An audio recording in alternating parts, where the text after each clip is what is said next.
Hi, everybody. Welcome to Swain County High School as our Lady Devils are ready to take on the Robbinsville Black Knights. Gary Ayers with head coach Toby Burrell. And coach, coming in today, more beautiful weather. Couldn't ask for a better day to play some great Smoky Mountain Conference softball. Well, that's a fact, Gary, and we're glad to have it because it's not always like this. So we're glad to have the good weather, and it should be an exciting time. And we got first place team in town, so that's always exciting for us, and to get to do battle with them. Oh, no doubt. I know this conference is so competitive. As you mentioned, Robbinsville has one loss. I think Murphy has one loss. We're right behind them there with 2 losses, so we're still very much in the running in this conference race. So as you look at Robbinsville, and I know you have, we've played them early in the season, what really stands out and makes this team good? Well, they're solid from top to bottom, and they get it done in the circle. They throw the ball well, they defend extremely well, and they hit well. So they're a very well-rounded team, and they can hurt you from any spot in their lineup, which is tough to deal with. There's no off at-bats when you're trying to get them out. So they present quite a problem that way, and felt like we played them pretty well the first time. But to be honest with you, Gary, the only thing we're looking for this week is after a week of work, we're looking for growth. We want to be a better team than we were last week at this time, and this is our way of testing that. You know, we can't test it in practice always because we had a great week of practice. The kids really took ownership of what we were trying to accomplish, and they guided a lot of what we did this week in practice. And I told them before down there how proud I was of them for them being able to take ownership and look objectively at what's going right and what's going wrong and trying to work on it themselves is just a huge step for a bunch of high school kids. So we're excited to see where that takes us today, and as we continue. It's going to be a rough stretch for us, though. Yeah. We've got Robbinsville today, Murphy tomorrow, so there's both first place teams, and then Monday we go to Cherokee, and Tuesday we go to Hayesville. So it's a tough stretch right here that we got to figure out a way to get through, and that's what happens sometimes when you get involved with weather and you have to do things and get games in. Yeah, and I know, Coach, having people healthy and available is always a huge factor in the games. Are our girls in pretty good shape physically coming into this 3-game stretch? Well, we're probably about as healthy as we've been since the start of the season. We're about a week away from maybe getting Amelia back from her thumb injury. She got downgraded in cast this week, and we're excited about that. And so we're as close as we've been in a while to being back to 100%, and maybe by the time the stretch is over, we'll be there. All right. Friends, stay tuned. We've got the first pitch coming up here in just a few minutes as we're going to be here live for a great softball matchup. Robbinsville and our Lady Devils coming up right here on the Maroon Devils Network.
Fans, welcome back as we are live and ready to go with what should be a fantastic game coming up this afternoon at Swain County High School. Our Lady Devils are hosting the #1 team right now in the Smoky Mountain Conference standings in the Robbinsville Black Knights. Robbinsville coming in 7-1 on the season. They are just playing some outstanding softball. Had a big win over Murphy just a few days ago that gave Murphy their first loss in the conference standings. So Robbinsville right now leading the pack at 7-1. Murphy is right behind at 5-1.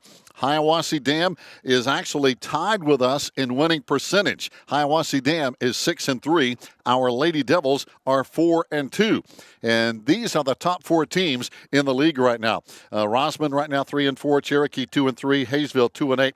Andrews 0-7. So as you can see, the top 4 teams, Robbinsville, Murphy, Hiawassee Dam, and our Lady Devils are ready to go here this afternoon. And glad to have everybody watching and listening in, whether you're in Swain County or in Graham County.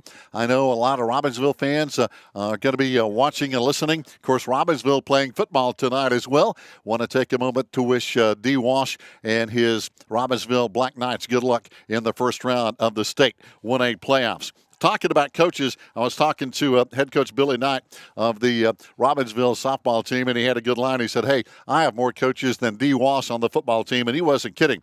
We got Billy Knight, Joanne Knight, Michael Trammell, and by the way, he's from Red Marble, I understand. Also, James Kiefer, Sammy Hooper, Brian Millsaps, and Rodney Nelson. Yes, that's 1, 2, 3, 4, 5, 6, 7 coaches on this Robbinsville Black Knight softball team, and we appreciate Coach Knight giving us all the information. As we mentioned, coming in, they are a very solid softball team, one of the best hitting teams in the Smoky Mountain Conference. When you look at it from a statistical category, they have some real good sticks in this lineup. As a team, they are hitting with a .380 batting average. Our Lady Devils, to give you a comparison, are right now hitting at a .295 batting average. I will say this, though. I think our Lady Devil defense might have an edge coming into this ball game.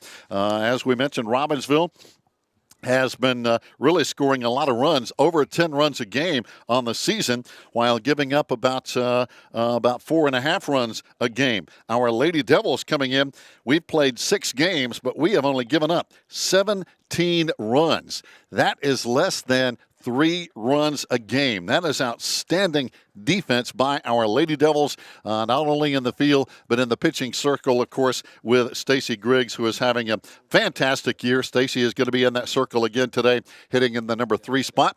Robbinsville, of course, will have one of their good pitchers. We're talking about Memory Frapp. And yes, she has a sister, and I love their names. Memory Frapp is batting in the number 4 spot and pitching.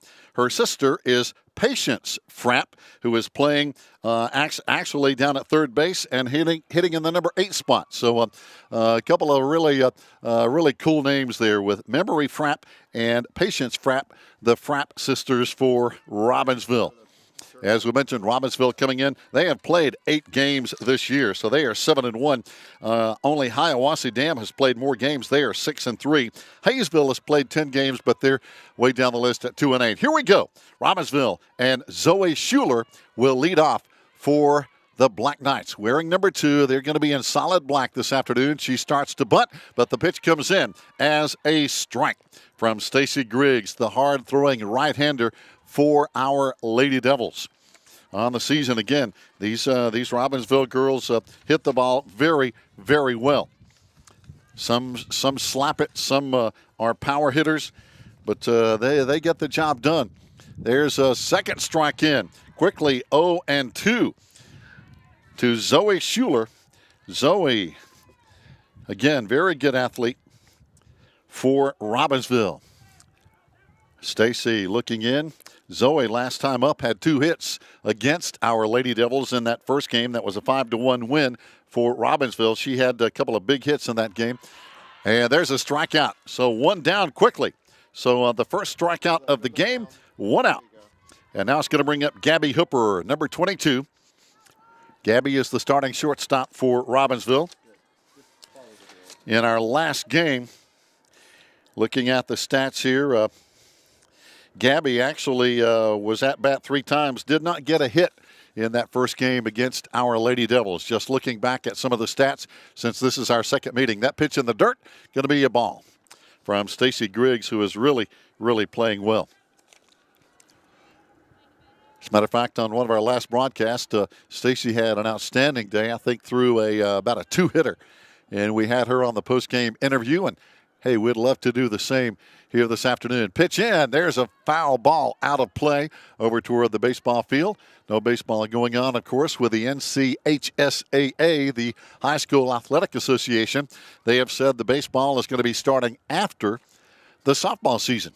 Of course, this year has been like no other year in the history of high school sports in North Carolina. We have never seen the seasons like we have seen this year. Spring football. Of course, last year there's a high pop-up, a ball very playable. And now the first baseman coming on. We had 2 girls calling for it. But coming on over there at first base for our Lady Devils was, looks like Keely Eagleman over there. As she came in and now check that. That's Ashley Stevenson, number 21. So she came on and got that high pop-up. Stacy Griggs came over, but she gave way. So good job there. So now 2 out. Ball just missing outside.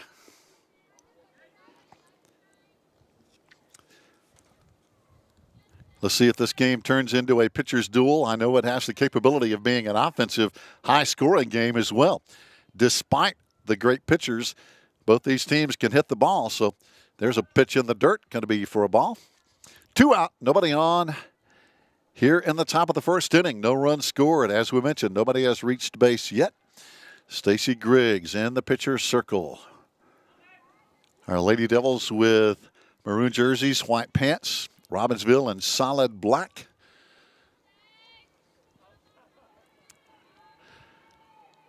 Stacy back on the pitching rubber. Looking in for the sign. And the pitch going to be just missing outside for a ball. A little bit low and outside. And, of course, we talked about all the coaches for Robbinsville. For our Lady Devils, head coach Toby Burrell, assisted by Ashley McClendon, Caitlin Dills, and Taylor Day.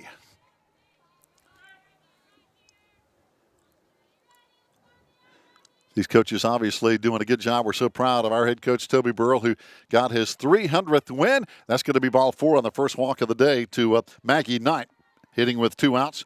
But again, Toby got that win number 300 in our last home win here at Swain County High School. Since then, he's already moved up to 301 with a win against Andrews just a few days ago. So again, can't say enough how proud we are of Coach Burrell and the good work he's done. Okay, Memory Frapp batting in the number 4 spot. The starting pitcher this afternoon, outstanding player for Robbinsville.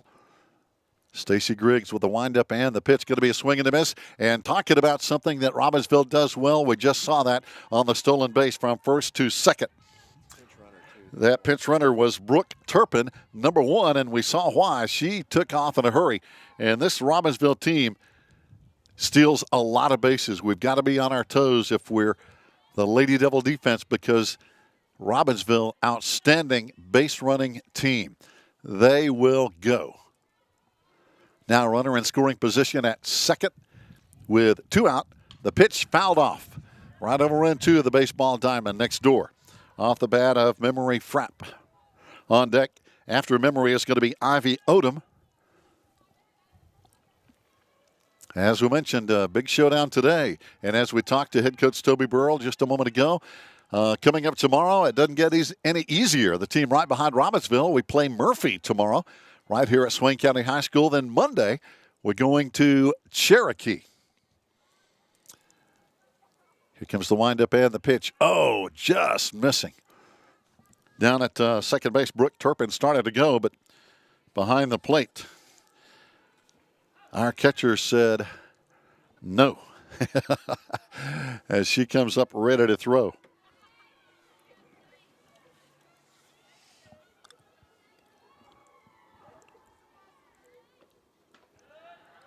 Pitch in for a strike.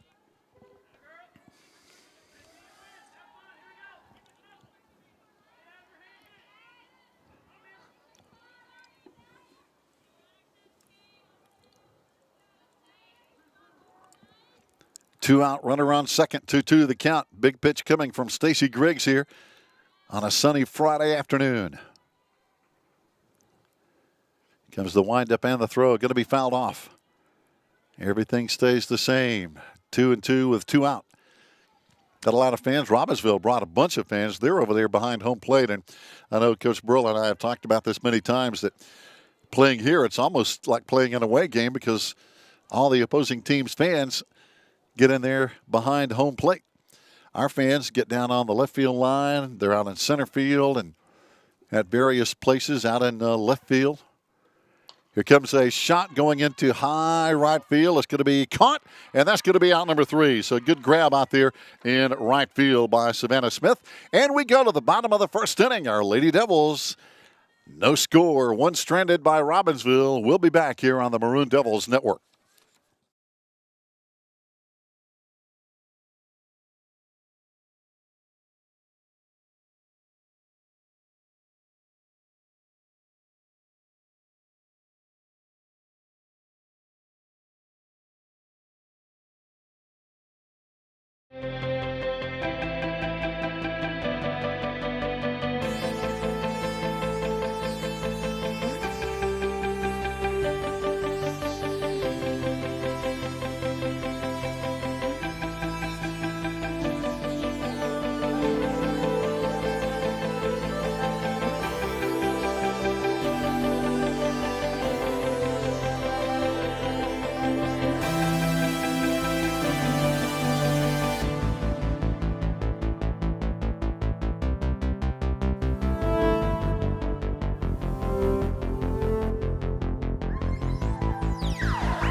Fans, welcome back.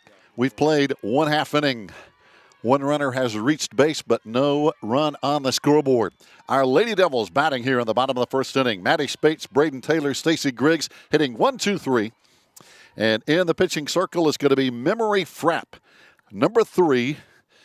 Hard-throwing right-hander. Both pitchers are, I think, two of the best in the Smoky Mountain Conference. Talking about Memory Frapp for Robbinsville. And, of course, Stacy Griggs for the Lady Devils. Pitch in for a strike.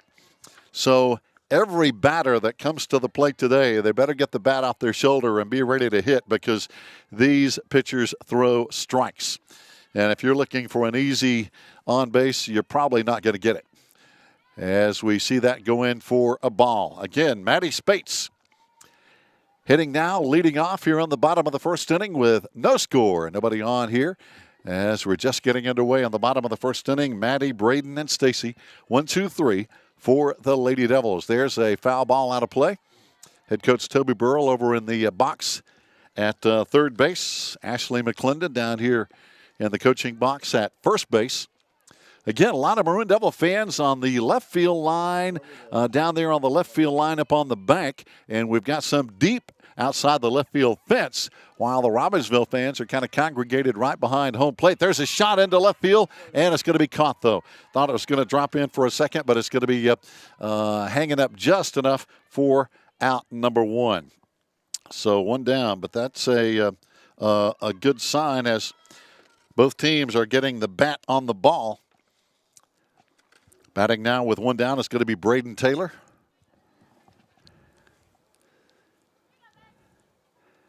Braden stepping in. Stacy Griggs is going to be on deck facing Memory Frapp. Pitch in for a strike. Outstanding day for softball. A little breeze, plenty of sunshine. The leaves are actually starting to finally come out of the trees, and we're seeing some green not only in the outfield grass but in the trees surrounding Swain County High School. Swing and a miss, going to be a strike two. As Braden went after that one, nobody on, one down. We're in the bottom of the first, no score between two of the top teams in this rugged Smoky Mountain Conference. Oh, almost a check swing, but it's going to be a ball. I tell you, when you look at the Smoky Mountain Conference softball right now, it's kind of like football. The top 3 or 4 teams, it's always a I don't want to say dogfight. That makes you think of Murphy. But anyway, here comes the pitch outside for a ball. It is very competitive in the top of the conference, whether it's a football or softball. As we mentioned, we're Swain playing Robbinsville today, Murphy tomorrow. Robbinsville number 1, Murphy right behind at number 2. Hiawassee Dam and Swain are basically tied for a third. Check swing for a ball. Just missing. Just missing. Could be a full count.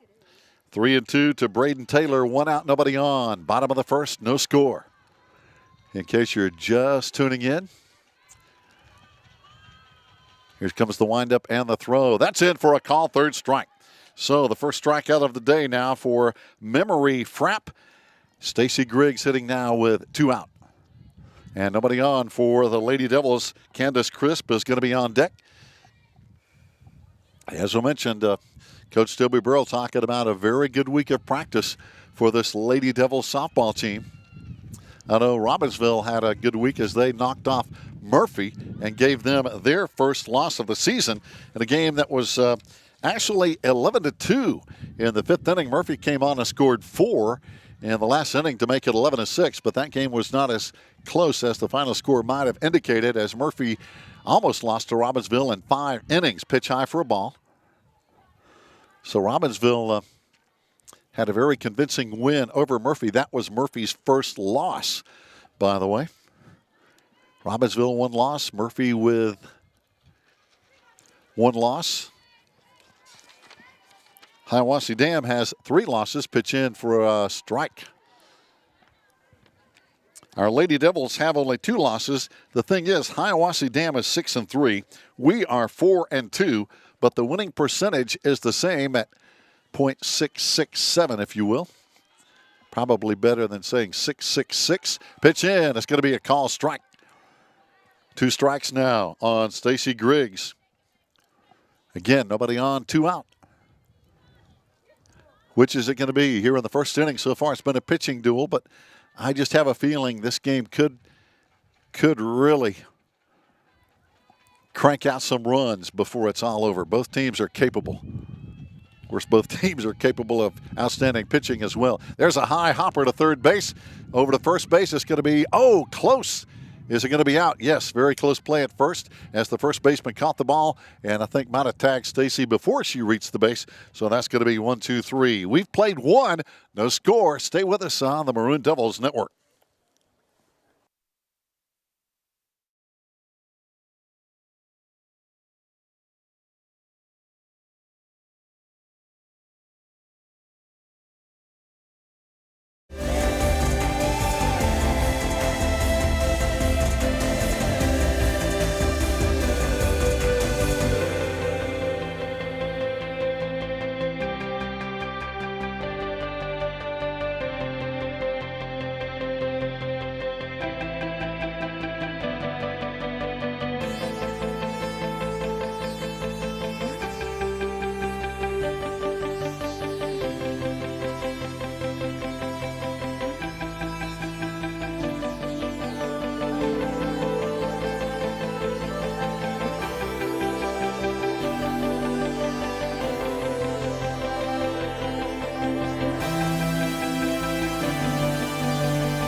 Fans, welcome back. Getting ready to go here on the top of the second inning. As we can see again, our fans all lined up. Fans all lined up over there on the left field line and out in deep left field as well. You can see those fans over there enjoying this beautiful weather and enjoying great softball. 0-0 our score here in the top of the second inning, as that pitch is going to be in the dirt for a ball. We've only had one base runner. Robbinsville had one runner on second, left on base in the top of the first inning, but our Lady Devils went down 1-2-3. And again, we appreciate all our folks listening in from Robbinsville and Graham.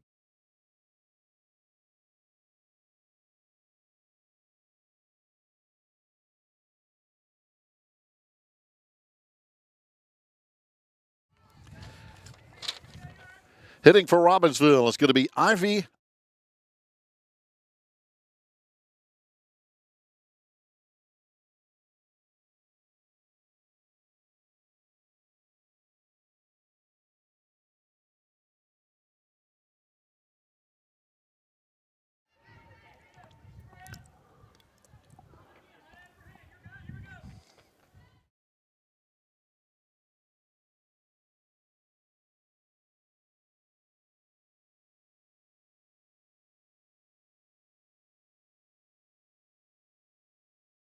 Strike three, and the second strikeout on the day for Swain's Stacy Griggs, as now Haley is coming to bat with Kinsley Phillips on deck.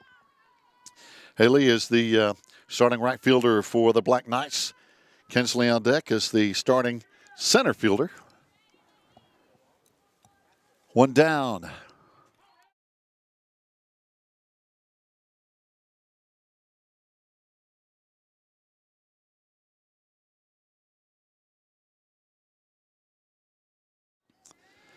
On the season for Robbinsville has played very well, hitting .389 on the season, the junior. And all the Robbinsville players have nicknames, by the way.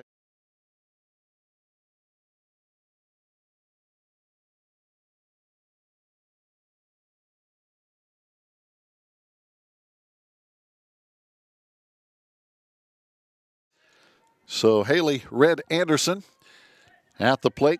On deck is going to be Kinsley Phillips, and her nickname is Kenny.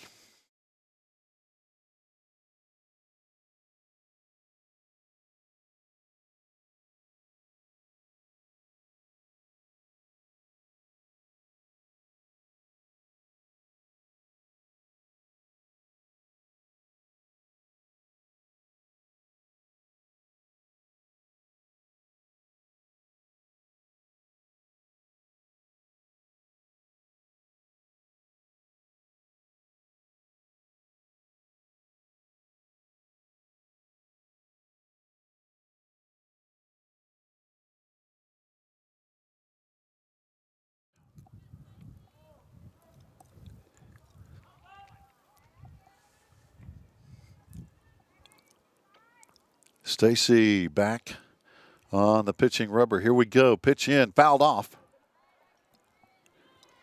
And I think there might be a possibility, Joe may correct me if I'm wrong here, live on the air, that some video might be possible for some softball here in a couple of days, I think maybe. Maybe, Joe, or are we going to do video on Saturday for Murphy, or and maybe Monday, but yeah, Monday might not be the case, but looks like maybe some video tomorrow as our Lady Devils host Murphy. Swing and a miss, and that's going to be strike three. Stacy is bringing it today. That's the third strikeout. Now coming up is going to be Kinsley Phillips, wearing number 7, the starting center fielder. Kinsley on the season hitting .321, a sophomore, has 1 home run on the season. On deck after Kinsley is going to be Patience Frapp.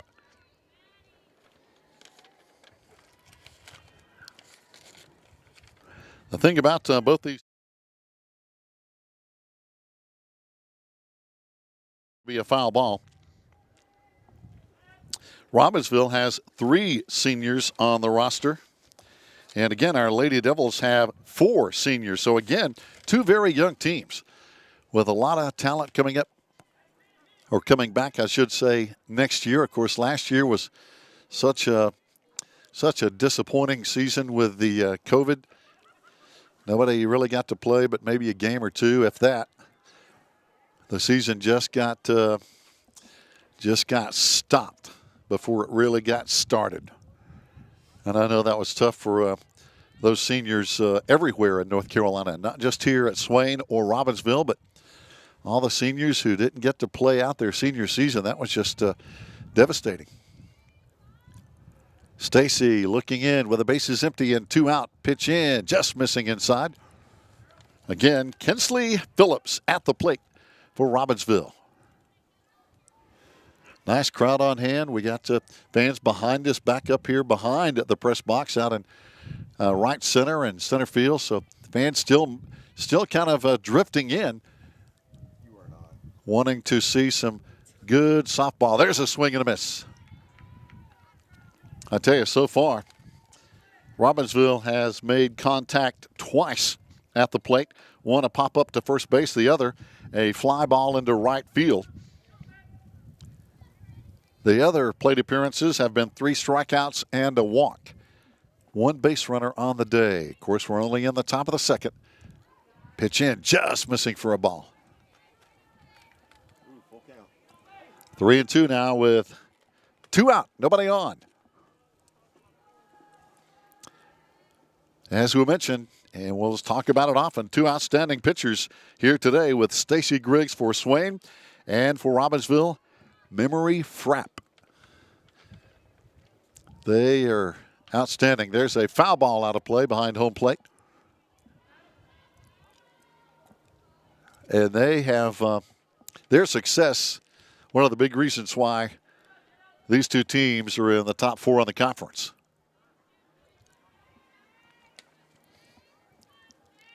So now the full count of Stacy steps back in, ready to go with nobody on and 2 down here with no score in the top of the second inning. There's a check swing. It's going to be ball 4. That pitch going in high. Second walk on the day by Stacy Griggs. So now that's going to bring up Patience Frapp. And, of course, she is the sister of Memory Frapp. Memory is a freshman, and Patience is a junior. Now, on the season, according to the stats available, Patience is batting .200 on the year. This the 5'4" junior with 1 on. Pitch high and taking off immediately is going to be Kinsley Phillips. She wasted no time as that pitch got high for a ball. Now the runner in scoring position with 2 out. For the third baseman for Robbinsville, Patience Frapp. Ainsley Fink is going to be on deck. The windup. Oh boy, that just missed. That was close. That was close from our angle. Of course, we're out here just outside the right field fence, about 200 feet away from home plate. But boy, that one was right across the knees. Pitch in, fouled off again. So again, 2 strikes on the batter. Patience Frapp. A runner on with 2 out. And no score here in the second.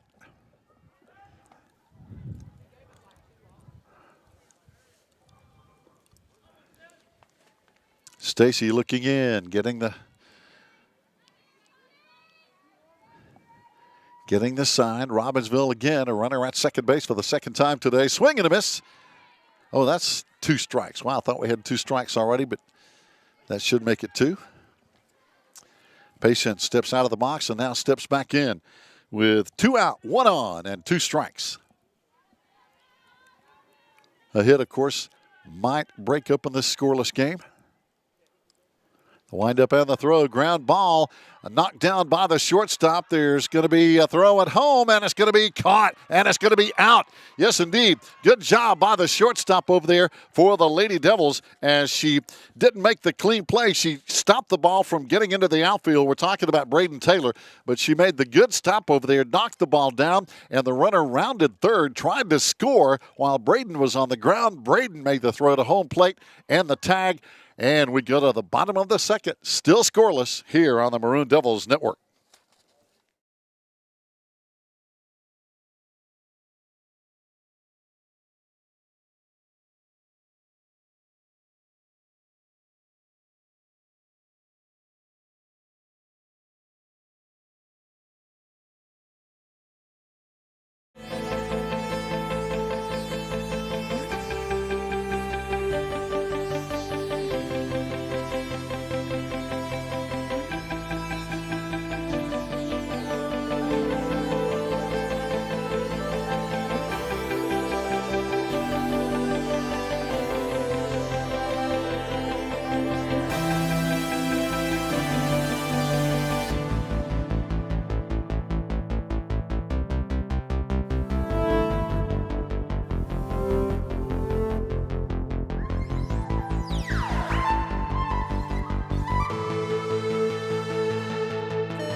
Fans, welcome back. We go to the bottom of the second inning. No score. Great play at home plate a moment ago by the Lady Devils defense to basically keep the game scoreless. Again, an outstanding play by shortstop Braden Taylor. And the first run scoring threat was stopped right there as we go to the bottom of the second. No score. Lady Devils at bat. Candace Crisp is going to be hitting, followed by Savannah Smith and Keely Eagleman. And that is a hit batter. Candace Crisp is going to be given a free base. I say free, but sometimes those things hurt. They call them softballs, but they are anything but soft. They're pretty they're pretty firm. Coming to bat now is going to be Savannah Smith. Lady Devils right fielder.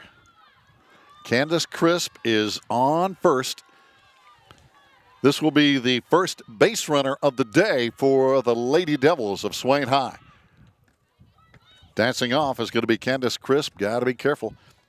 Good catcher back there behind the plate for Robbinsville, as Maggie Knight is not afraid to throw. Memory Frapp, the pitcher with the windup, and she brings it low for a ball. And Candace Crisp is going to dance around and make sure she is aware that she is down there at first base. So now 1 on, nobody out. Pitch high for a ball.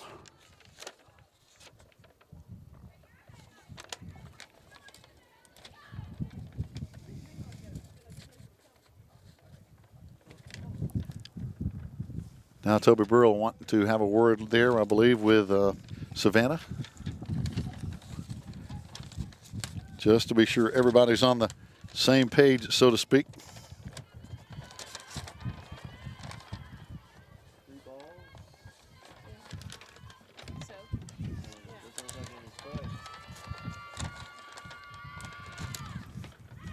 Pitch in, swing and a miss.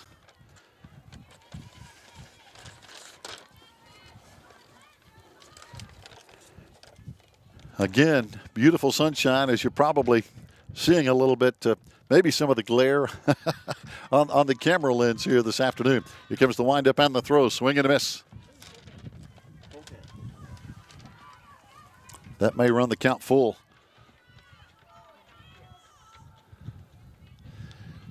And we're seeing the Robbinsville pitcher, as we mentioned, Memory Frapp, look at her wristband. There's a ground ball foul. As she looks at the wristband for the pitch signal. Just so the pitcher and the catcher are on the same page with the right pitch and they don't get crossed up between an off speed and there's a ball low. That should be a base. So that's going to be ball 4. So now the Lady Devils with 2 runners on. And that is the first walk of the day issued by Frapp of Robbinsville. Keely Eagleman batting now for the Lady Devils. Runners on first and second with nobody out. Pitch in for a strike. Keely very capable of it hitting this ball a long, long way. Power hitter.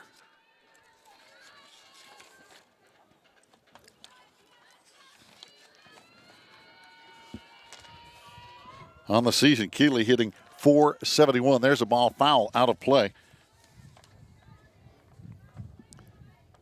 And Keely has 2 home runs. We were talking about power. Yes, she has. We have 2 home runs as a team. Keely has both of them. And she leads the team with 8 RBIs on the season, hitting .471. Good stick. Ball in the dirt.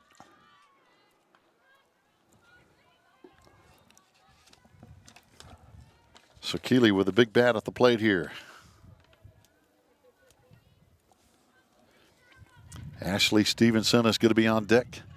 Again, could be a big inning. There's a ground ball. High hopper is going to be fouled down the third base side. So Keely comes back. Again, over at second base is going to be Candace Crisp. Down at first base is Savannah Smith. Candace got on, hit by a pitch. Savannah walked. No out, 2 runners on. First base runners of the day for the Lady Devils. Keely Eagleman working every pitch here. There's a swing and a miss, though. And I believe, the ball's going to be in the dirt, but the first base is occupied. I'm not sure how that works. Our runner at first base gets hung up, but now gets back to first safely as the throw down to the shortstop covering second got stuck on the ground.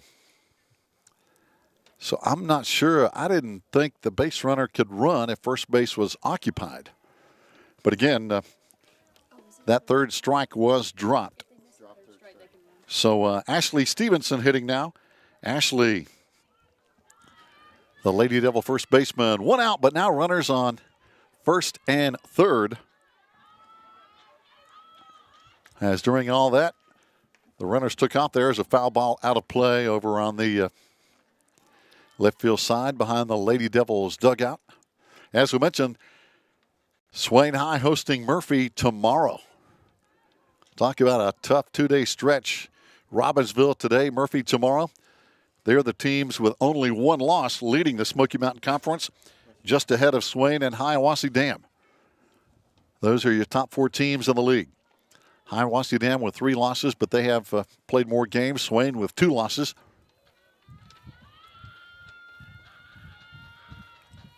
Here comes the pitch, and it's going to be in for a strike. Throw down to third. That's close. Wow, that was close. Down at third base, Candace Crisp just got back because Maggie Knight of Robbinsville threw a rocket down to third base. That was close. As you can hear the wind blowing from the infield to the outfield. There's a shot that's going to be just over third base, and is it going to be foul? Yes. Boy, that was close as well. As you can hear the wind blowing into our microphone here, blowing from home plate to the outfield. I have a feeling once the sun goes down, it's going to be a chilly evening. So All right, digging back in, runners at first and third. Oh, another throw down to third base. I tell you, Candace Crisp is going to have to be really careful down there at third, because we have seen 2 throws from Maggie Knight that they had some steam on them. She has an arm. The windup and the pitch going to be a foul ball, no play. Everybody stays at first and third.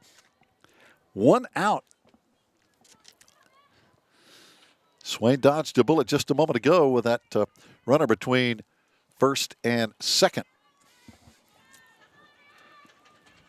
Again, a little confusion there. As I mentioned, the third strike was dropped on the batter, but I think if first is occupied, I'm not sure they're allowed to run. I don't know how that took. I'll have to check on that.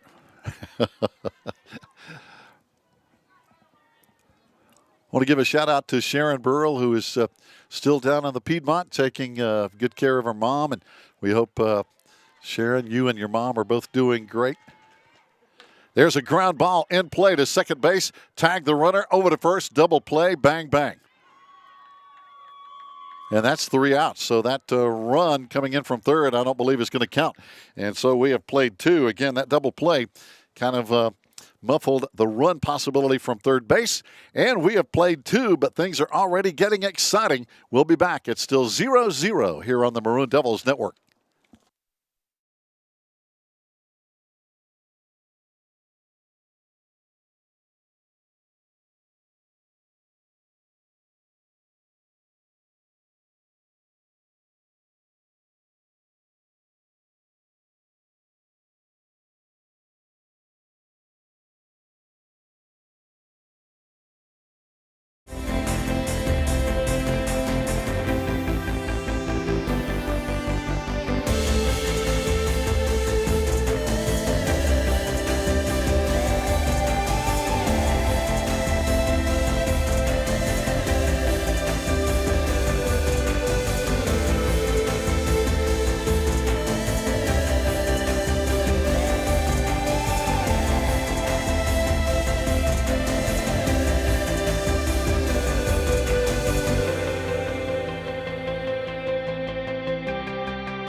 Fans, welcome back. We have played 2, and it has been a great game already between the Black Knights of Robbinsville and the Lady Devils of Swain County High School here. 0-0 after 2 full innings of play. Robbinsville will have Ainsley Fink, number 4, in the batter's box. She is the starting left fielder. Getting things underway here in the third. She starts to show bunt. The ball is in the dirt anyway for ball 1.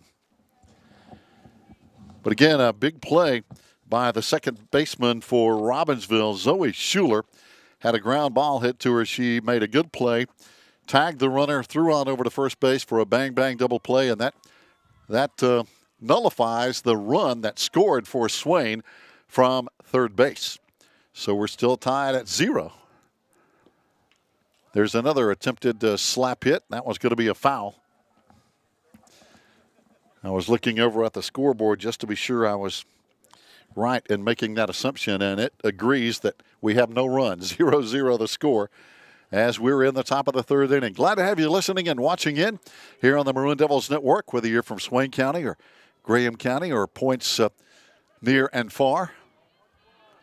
Gary Ayers along with Joe Holt, Emma Dingle, and Kent Maxey. I don't know if you'd call us the fearsome foursome or what you'd call us, but anyway, we're always here having a good time and loving to watch these kids play ball. Pitch in the dirt, from Stacy Griggs, who has been outstanding. As we mentioned, both pitchers have pitched well. Now, we've had a couple of base running situations for both teams that were close to getting a run on the scoreboard. Robbinsville had a runner thrown out at the plate. And as we mentioned, last inning, that double play by Robbinsville nullified a Swain runner coming from third. There's a ground ball foul down the third base side. Off the bat of Ainsley Fink, number 4. And let me see what her nickname is. Ains is her nickname. As we mentioned, all the Robbinsville players have nicknames, which is cool. I'm sure all the Swain players do. They might not want to tell us all their nicknames, but I think that's just a thing with athletics. Oh, pitch high for a ball. That's going to be ball 4. So Fink is now on with a walk. The third walk of the day issued by Swain right-hander Stacy Griggs. So now runner on first. And as we mentioned, Robbinsville outstanding.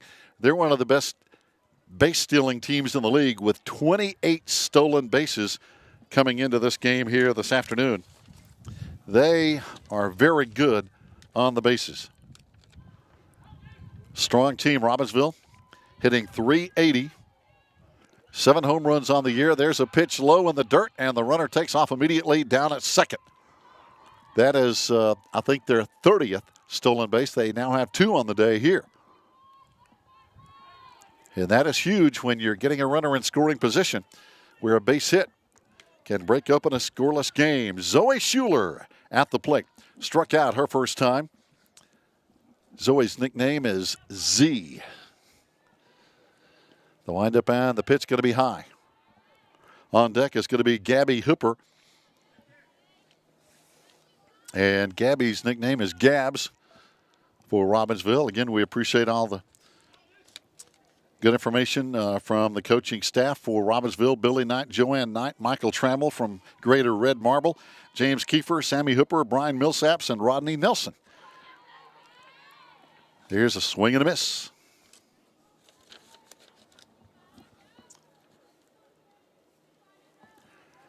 And a deep bench for both teams. I know Robbinsville has 7 people over on the bench. Lady Devils also blessed with depth. Pitch in for a ball.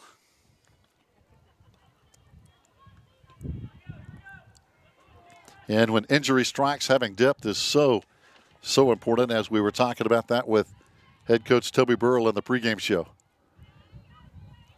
Trying to get players healthy, and here comes Stacy's pitch. Pitch high for a ball, and that's going to be ball 4. So 2 consecutive walks now. Robbinsville has base runners at first and second.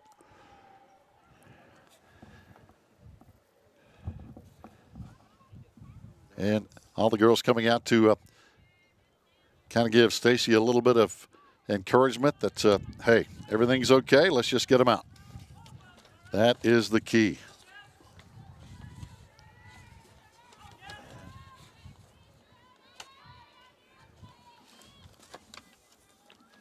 Keely Eagleman behind the plate, doing a good job today as always. There's a bunt. Throw is going to go to third. It's not going to make the play. The throw gets by. The run will score. Throw coming home, not in time. So a quick play at third base, and the run will score as Robbinsville strikes first. A tough play. The ground ball was picked up. Coming on over to cover, of course, was the Lady Devils shortstop, but the throw did not connect. Ball got by, and the run scores, and now the runners advance to second and third on that fielder's choice over there by Gabby Hooper. So a tough play at third base. And there's a ball in the dirt. Runner coming from third, and she is going to score standing up. So 2 quick runs now. And the runner started to bolt from third on that throw back to the pitching circle. So now the Lady Devils a little bit a little bit out of sorts, basically needing just to calm down as, again, 2 quick scores for Robbinsville.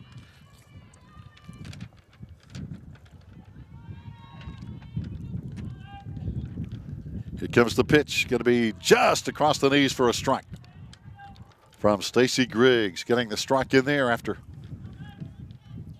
having a tough run score from third.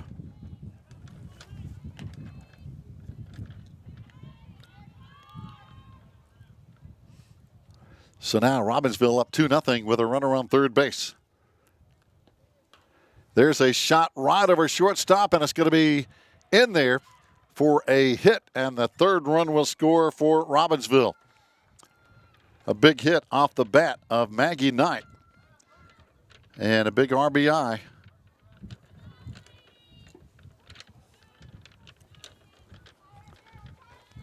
So again, Robbinsville has scored kind of the, that one was just a base hit that drove the run in from third base, but the other two, of course, on a couple of defensive issues for the Lady Devils, and that makes it just like that, a 3-0 game here on the top of the third inning. Runner going to second in safely. As we mentioned, Robbinsville, a very aggressive base running team, 30 stolen bases on the season, 28 coming into this game. I think that's 31 now. They've had 3 today. And that pinch runner, Brooke Turpin, has had 2 of their 3 stolen bases. So now runner at second, 3-0 Robbinsville. Foul ball out of play, and I don't believe we have an out yet. No out here in the top of this third inning. A big one for Robbinsville.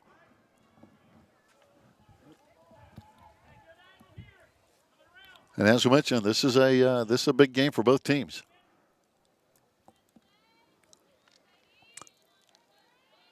I know the Lady Devils are coming in somewhat pitch getting by again, and runner advances to third. Lady Devils coming in 2 big ones today with Robbinsville, tomorrow with Murphy, and then on the road Monday at Cherokee with a lot of softball coming up here. 3 games in 4 days. Runner at third. Again, over there, the pinch runner, Brooke Turpin, number 1. Memory Frapp at the plate. Flied to right field her first time. There's a swing and a miss. And glad to have you listening and watching on this Friday afternoon. Again, good crowd behind the plate, down the left field line and left field, and out here up next to the Swain High main building, right straightaway center field, if you will. There's a ground ball to the pitcher, and they're going to hang up the runner at third. And let's see if they can get the out. Throw back to third. Shortstop is coming on. Flip in, and the runner, I think, goes out of the baseline. That's going to be throw down to third, though, trying to get the other runner coming in. That's going to give another run scored for Robbinsville in all the melee of getting the runner out, but the runner, I think, was out. The first runner when she ran out of the baseline to avoid the tag. But again, that runner scored from third base. The original batter, the officials are talking it over.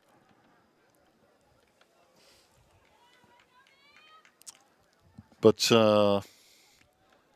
let's see if that run is going to stand.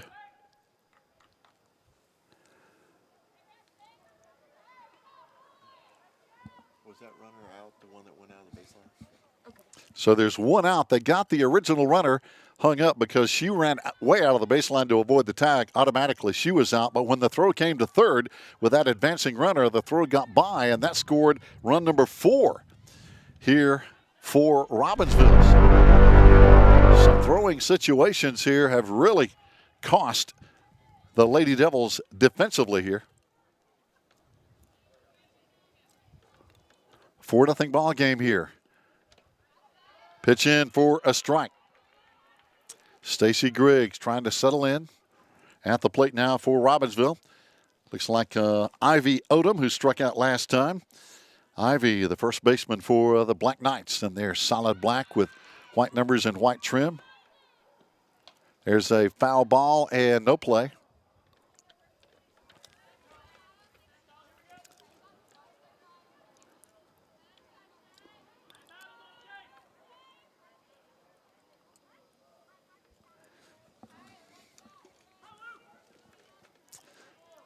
So now Stacy getting right back at it. I believe there's only one out here in this top of the third inning, and a 4-run inning for Robbinsville. Foul ball out of play behind home plate. Off the bat of Ivy Odom.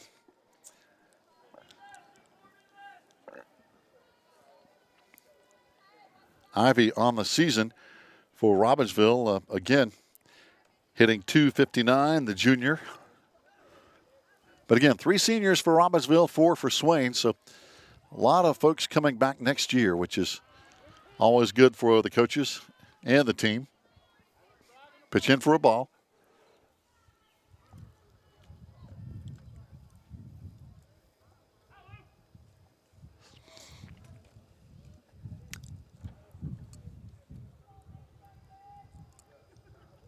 Stacy looks in. Here comes the windup and the throw. There's a ball well hit into deep left center field. That one is over the fence. That one is out of here off the bat of Ivy Odom. No chance on that one. That ball left the bat. It was high and deep. And Robbinsville now with a 5-0 lead here with 1 out in the top of the third inning. A solo home run. Straightaway left center field. It kind of almost fell in the lap of some fans out there.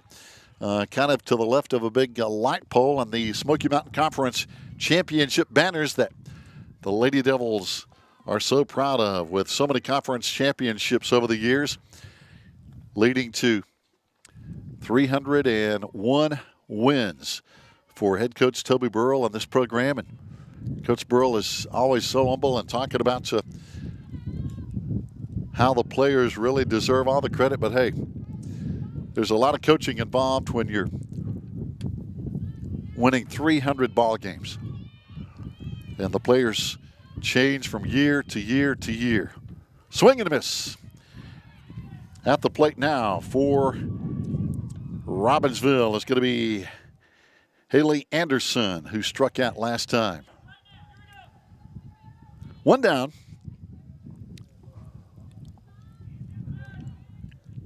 Kensley Phillips is going to be on deck here.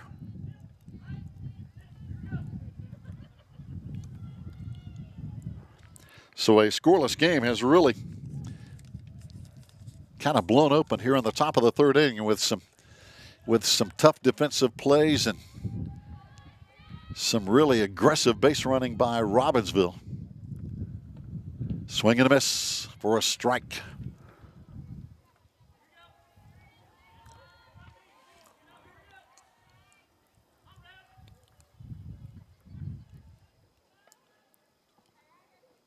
Stepping back in at the plate again, it's going to be Haley Anderson trying to follow up with that solo home run from Ivy Odom. Pitch in for a strike, and that's going to be strike 3. And that's going to be out number 2. So Anderson, 2 strikeouts on the day. Kensley Phillips, your batter, walked last time. Kensley, a sophomore, hitting .321 for the Black Knights.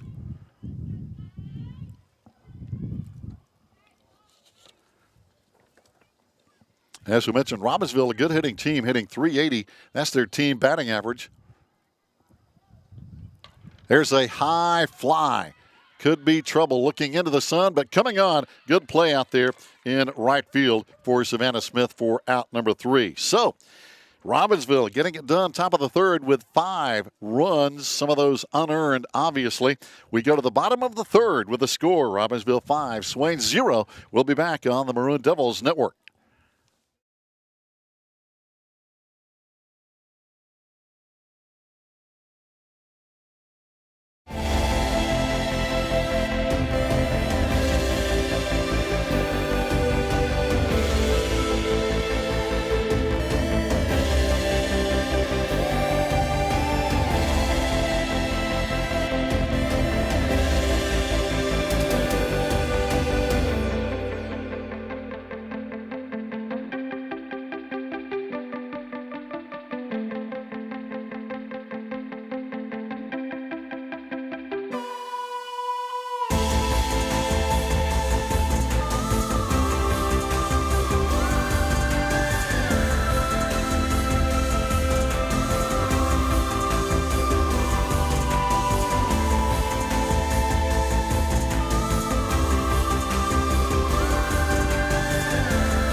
Fans, welcome back. We go to the bottom of the third inning. Robbinsville and Swain again. A big softball contest here in the Smoky Mountain Conference. Hitting for the Lady Devils of Swain High, Hannah Epperson.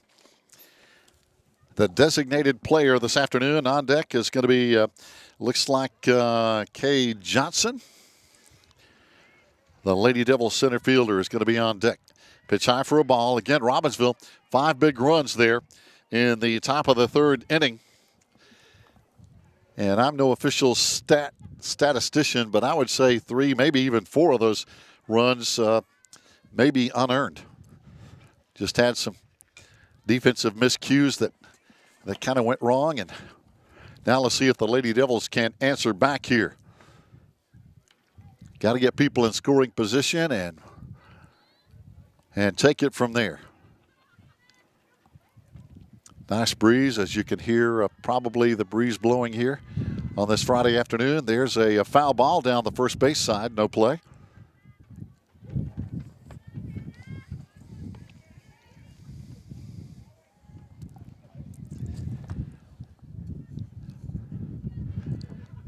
Hannah hanging in there and trying to get the ball in play and get on base. That's always the goal. Get on base. Another foul ball off her bat.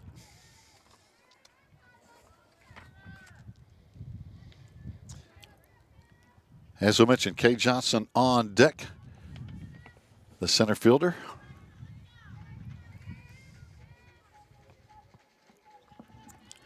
Here comes the windup and the throw. There's going to be a ball in play, but it's going to roll foul.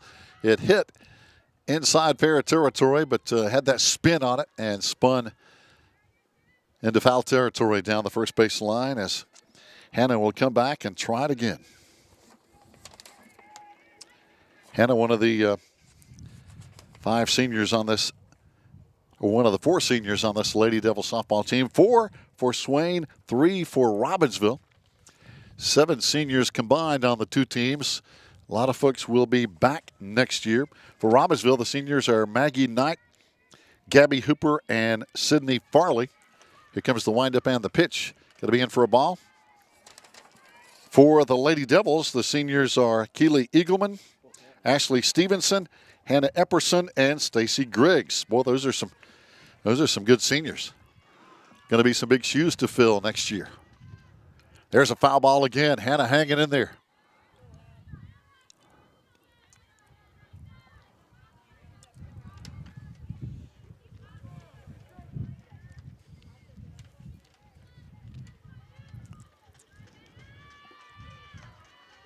Comes the windup and the throw. That's going to be a swing and a miss for a strike number 3. So 1 down now for the Lady Devils here.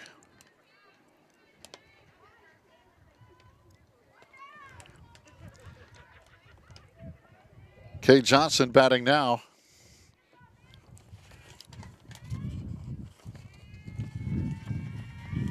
Kay steps in, pitch way high. Kay on the season hitting 154. Has scored a couple of runs this year with a couple of hits. Really good athlete. This young lady has a lot of potential, I think. There's a foul ball high and out of play over on the first base side. On deck is going to be Maddie Spates for the Lady Devils, followed by Braden Taylor. Again, the top of the lineup just around the corner. Following Kay Johnson, the Lady Devils center fielder and a very good defensive player. We saw her when she arrived on campus here at Swain County High School, stepped in immediately on the basketball team and really brought a lot of ability, I think. And I think that ability is going to transfer into the softball field. Oh, that one right back at the pitcher. Might have hit her and hurt her. And Kay is on at first base. Boy, Frapp went down. And I couldn't tell if that hit her on the leg. I think it did. I think it caught the leg of Memory Frapp, and that was a line drive that looked like it hit off her leg, maybe the knee area or the shin. But boy, she took a shot, and she went down immediately. That's how. And I know, as you can see on camera, she has her face mask off, and she's in some pain right now. That ball is Carrie Powell, who has her own knee issue from football a week or so ago when she kind of got ran over on the sideline. I know Carrie Powell is limping around as well, and we hope she's okay. Carrie's one of those people that she could be hurting herself, but she would take care of the other person first. That's just the way Carrie Powell, the certified athletic trainer, is for Swain County High School. Just an outstanding trainer and even more outstanding person, I think. And Frapp is trying to walk it off. Give her credit. She is trying to walk it off, but I know that had to hurt. She's now trying to flex her right leg, and I think that's where it hit her, right around the knee. And boy, that can mess up a kneecap in a hurry. And over at first base again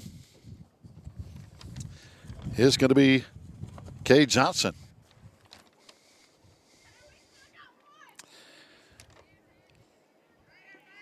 And that's a tough one to score because that ball was hit so hard. I don't know that the pitcher, Memory Frapp, had much of a chance to even blink before that ball got to her. That thing was screaming. Hit her off, hit her leg, but she's going to hang in there and keep playing. That says a lot for her. Memory Frapp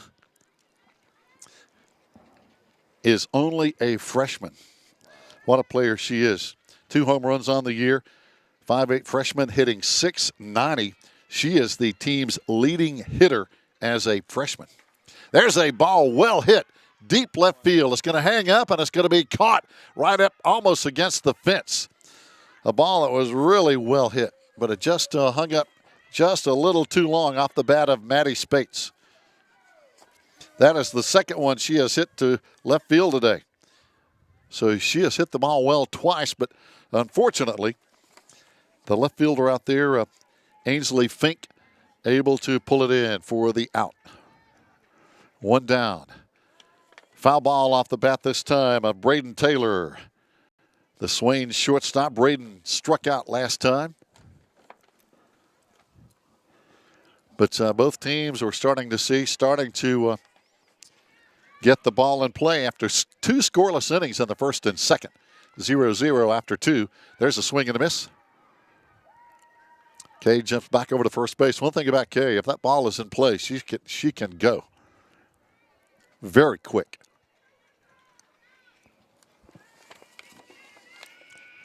Braden hanging in there. Braden on the season hitting .200. Has scored 5 runs on the year. 4 hits, 3 RBIs, couple of doubles on the season as well for Braden Taylor. Stacy Griggs is going to be on deck facing Memory Frapp, the freshman for Robbinsville. There's a hard shot. That's going to be a base hit between shortstop and third. Kay holds at second. Rounding first and holding with a clean base hit is Braden Taylor.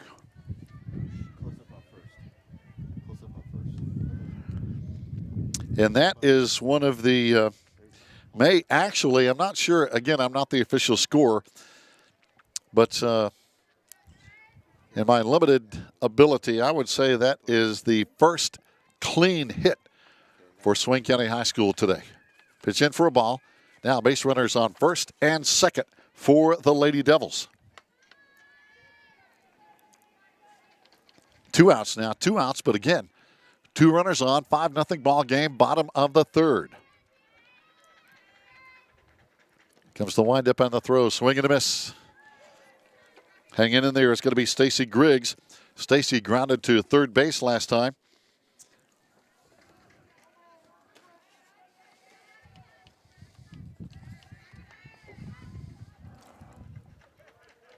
Stacy hanging in there. She's a tough out, ball in the dirt. Everybody holds. Kay gets back to second. As this Robbinsville catcher has an arm that can really chase you back to the base in a hurry.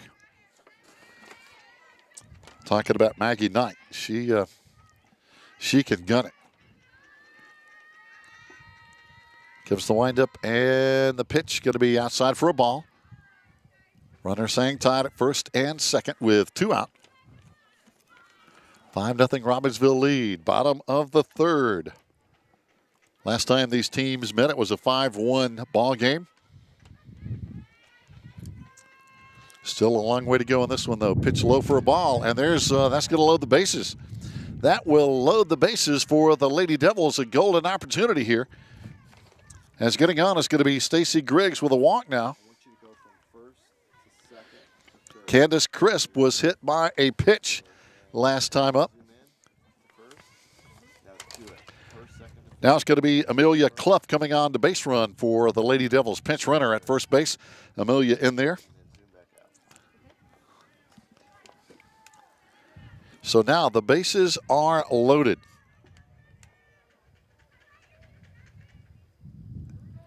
Now the umpire says, hey, hang on just a second. Now stepping back in at the plate for the Lady Devils is going to be Candace Crisp. Candace pitch in for a strike.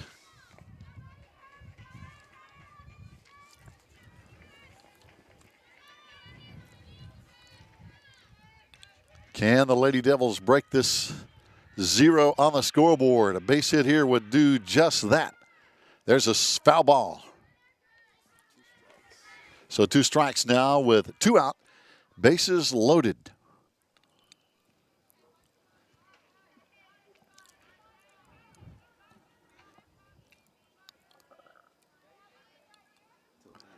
And the catcher might have kind of been nicked up a little bit on that pitch as well. Talking about Maggie Knight behind the plate.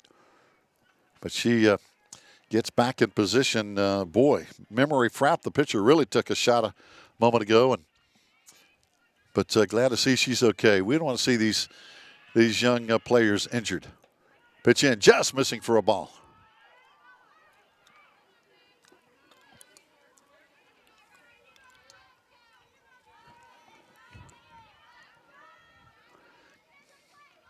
Again, bases loaded. First time today, the Lady Devils have had a runner on every base. I don't think Robbinsville has had the bases loaded either, but it's a big situation.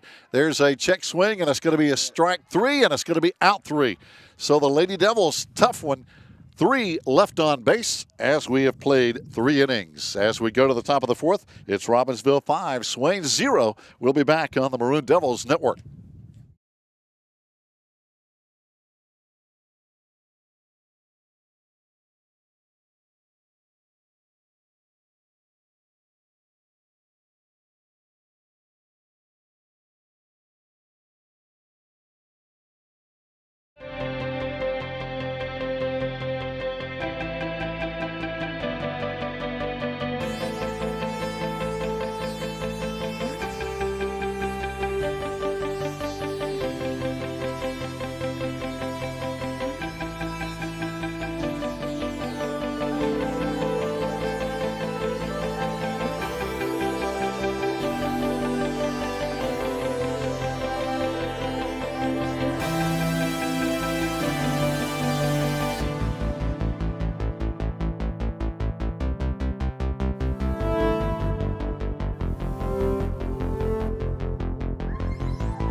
Fans, welcome back. Believe it or not, we've played 3 innings.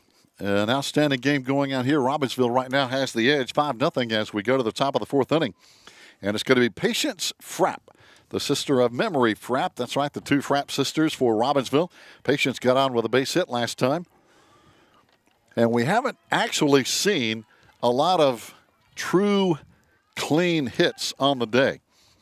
Robbinsville has 2 clean base hits, and one of those a solo home run that was very clean. When they go over the fence, there's no question about the authenticity of that. So There's a foul ball. So Robbinsville, again, according to my unofficial stats, with 3 hits on the day. And I believe, again, our Lady Devils have had some base runners, but again, unofficially, I think we've only had 1 hit on the day. So we've had some base runners. We had the base runners, had the bases loaded there a moment ago, and just couldn't get them in. Pitch is going to be low for a ball. Both teams very capable. As we mentioned, talking about the Smoky Mountain Conference standings, Robbinsville in first place at 7-1. Murphy is 5-1 in second. Hiawassee Dam and Swain are tied for third. Hiawassee Dam 6-3. Swain is 4-2 with the same winning percentage. Foul ball. Now I believe, and I could be wrong in this, but I'm pretty sure 2 teams are going from the Smoky Mountain Conference with maybe an outside chance of a wild card team, kind of like we've seen in football, where Murphy and Robbinsville both win in football, and Andrews did get in as a wild card. So I think the same scenario exists for softball. There's another foul ball behind the plate. And a lot of it depends on your conference record, of course. And there's still a lot of softball to be played. As we mentioned, Murphy coming here tomorrow. And Joe, I understand, is going to try to bring you some video of that game so you can watch that game if you can't make it out. I hope you can make it out. There's another foul ball. Hanging in there again for Robbinsville is Patience Frapp. Staying alive with those foul balls. Again, got a base hit last time. Ainsley Fink is on deck for head coach Billy Knight and the Robbinsville Black Knights in their solid black with white trim.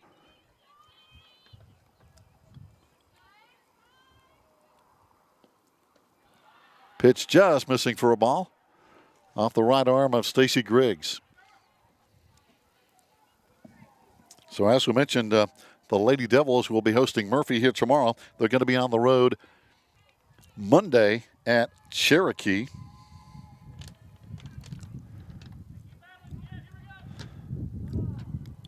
And I know the schedule has changed some, but according to the last schedule I have, not only does Swain play at Cherokee Monday, they're on the road Tuesday at Hayesville, and then a week from today on the road at Rosman. Pitch in for a ball. So we've got some road games coming up. Home today, home tomorrow, then on the road Monday, Tuesday, and Friday next week. But then we come back home to close out the regular season on Tuesday, April 27, with Hiawassee Dam here. And then the final home game and the final regular season game is going to be on Friday, April 30th, with Andrews here. There's a ball foul. I tell you, this Patience Frapp is hitting a lot of foul balls, trying to keep her bat alive and get on base. You see that if you watch much Major League Baseball on TV. Those guys can foul balls so much it's amazing. That's what Patience is doing right now. Patience Frapp for Robbinsville. And it takes some talent to do that. You can't just stick your bat out there and hope for a foul ball. Oh, pitch in for a ball. So Patience Frapp worked that one all the way down and gets on with a walk. 5 walks on the day earned by Robbinsville. And now we're going to have a base runner, a pitch runner coming in for the Black Knights. Coming in this time is going to be Allie Ayers. No relation. But that's a, a name that there are a few of the Ayers name over in Graham County. At the plate is going to be number 4, Ainsley Fink, who got on with a walk last time. So Robbinsville very capable of drawing walks as they have 5 on the day. There's an attempted bunt, but that's going to be in for a call strike. One runner on now with Fink at the plate. She's going to be followed by the top of the lineup, Zoe Schuler and Gabby Hooper. Robbinsville with a 5-0 lead here as we are in the top of the fourth. Oh, pitch just got a little loose, and heading on down to second base now is going to be Allie Ayers, number 20. And Robbinsville's players have these cool white bows, if you will. A lot of the players are wearing those white bows in their hair this afternoon. I talked to the coaches about any significance of that, and Coach Knight said, nope, they just wanted to wear them. So no significant reason. There's another ball getting through, and heading on down to third base now is going to be Ayers. So at the plate, hanging in there is Ainsley Fink.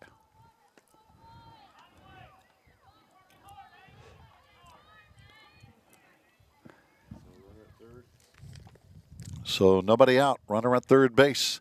Robbinsville up 5-0 in case you're just tuning in here on a Friday afternoon. Stacy wind up on the throw. Going to be low, but Keeley blocks it.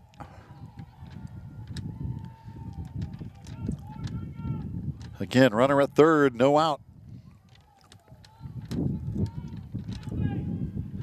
Both teams have had their scoring opportunities in the last inning.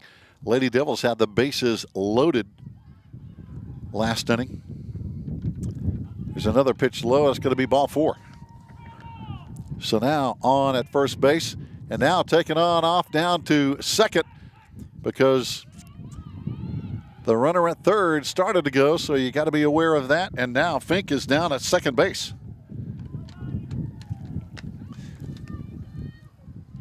Coach Toby Burrell comes out to talk to the head official here.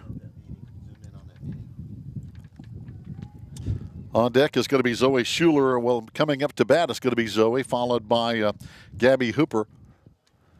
Now the officials are chatting about whether or not I think that runner was allowed to go to second base after ball 4 was called. Obviously, she got to go to first. Will she get to go to second?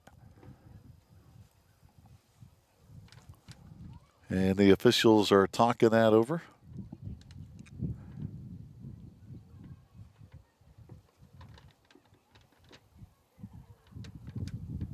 Yeah, I'm not sure what the rule is on that, whether the ball is considered a dead ball after ball 4 or if the ball is still in live play as the throw went back to the pitcher. But one thing about it, Ainsley Fink took off and wound up at second. Now, whether she will have to come back to first, I think, is maybe the question they're discussing right now. And I don't want to speculate either way as Coach Burrell is talking that over with the officials. I think that's the issue they're discussing as Zoe Schuler will be hitting next for Robbinsville.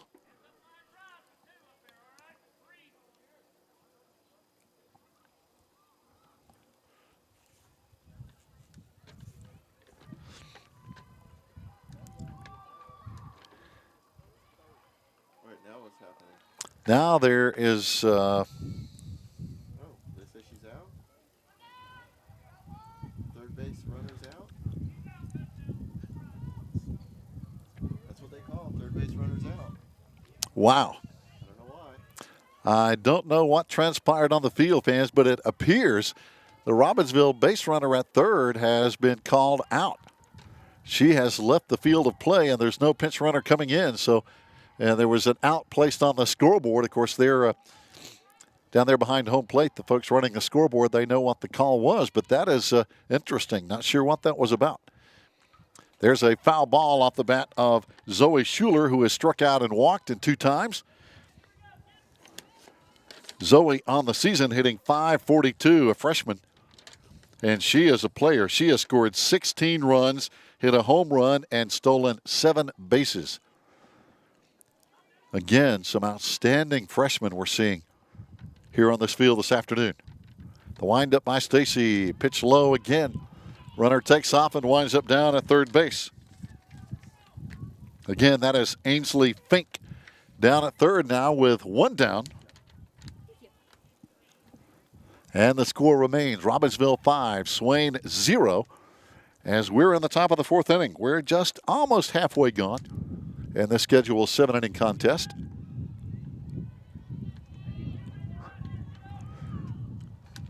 Competitive contest, though. These teams, both these teams have a lot of pride. They come on the field expecting to win and pitch low for a ball.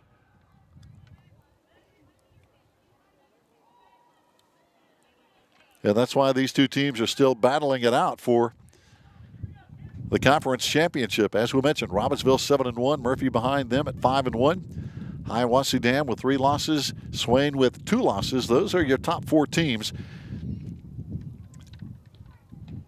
Pitch high for a ball, and the teams battling it out for 2 playoff spots and potentially a wild card in the 1A playoffs.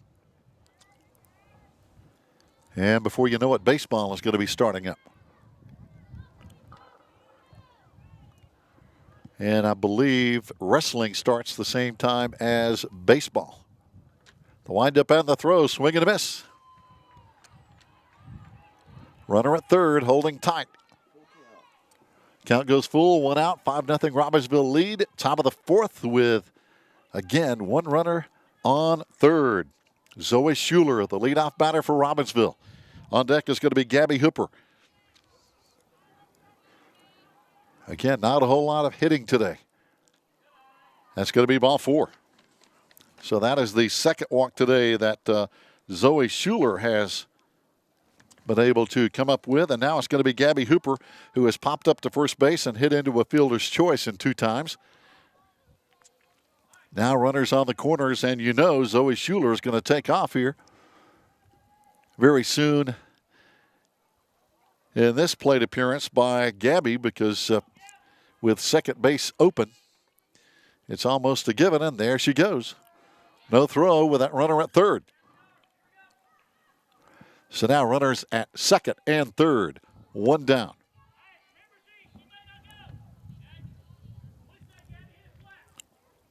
Gabby steps back in. On deck is going to be Maggie Knight.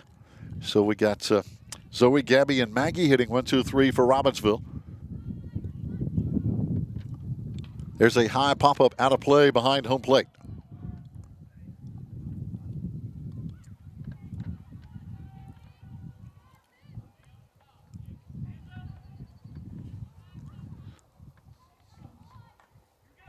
And as we mentioned, before you know it, high school baseball and high school wrestling going to be getting cranked up here as the regular season for softball ends on April 30, which I believe is 2 weeks from today, if my math is correct. 2 more weeks left in the regular season for softball.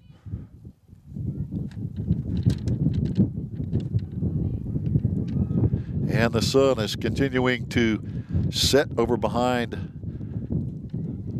home plate here at the Lady Devils home field at Swain County High School. There's a swing and a miss for strike 3 as Stacy Griggs got her swinging.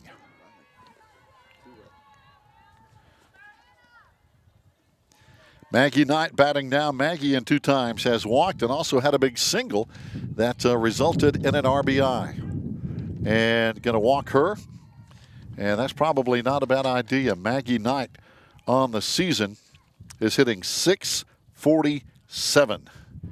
The senior with 14 walks and 2 home runs. Outstanding year. So now a pitch runner coming on as again, coming back in is going to be Brooke Turpin. So now Robbinsville with the bases loaded. At the plate now. Bases loaded. Looks like there's a shot into right field. It's going to be foul. Bouncing off the fence right in front of us here, literally. And still walking kind of slowly on that knee as, again, the Robbinsville pitcher, Memory Frapp, who got hit pretty hard. And you can see her kind of stretching that right leg. She took a shot off the bat of Kay Johnson last inning. She steps back in, though, with the bases loaded. And I tell you, Memory Frapp is a tough out. She has the best batting average on this Robbinsville team at .690. Frapp, 2 home runs on the season. So again, Memory Frapp, only a freshman, a tough out. Again, hitting .690.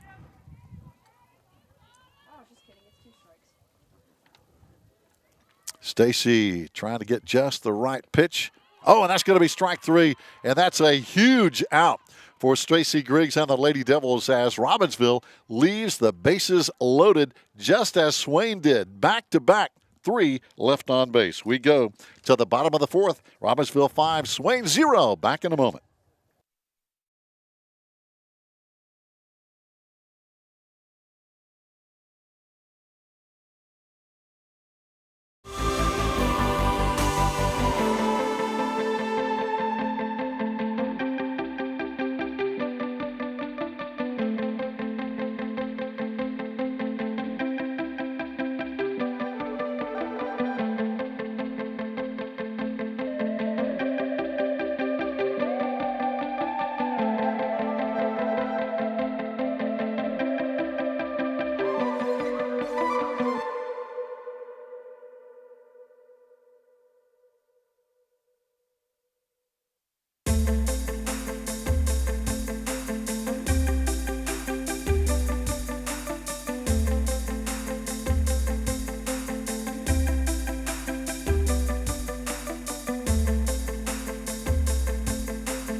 What a game we have going on here at Swain County High School. We go to the bottom of the 4th inning here with Robbinsville up 5-0.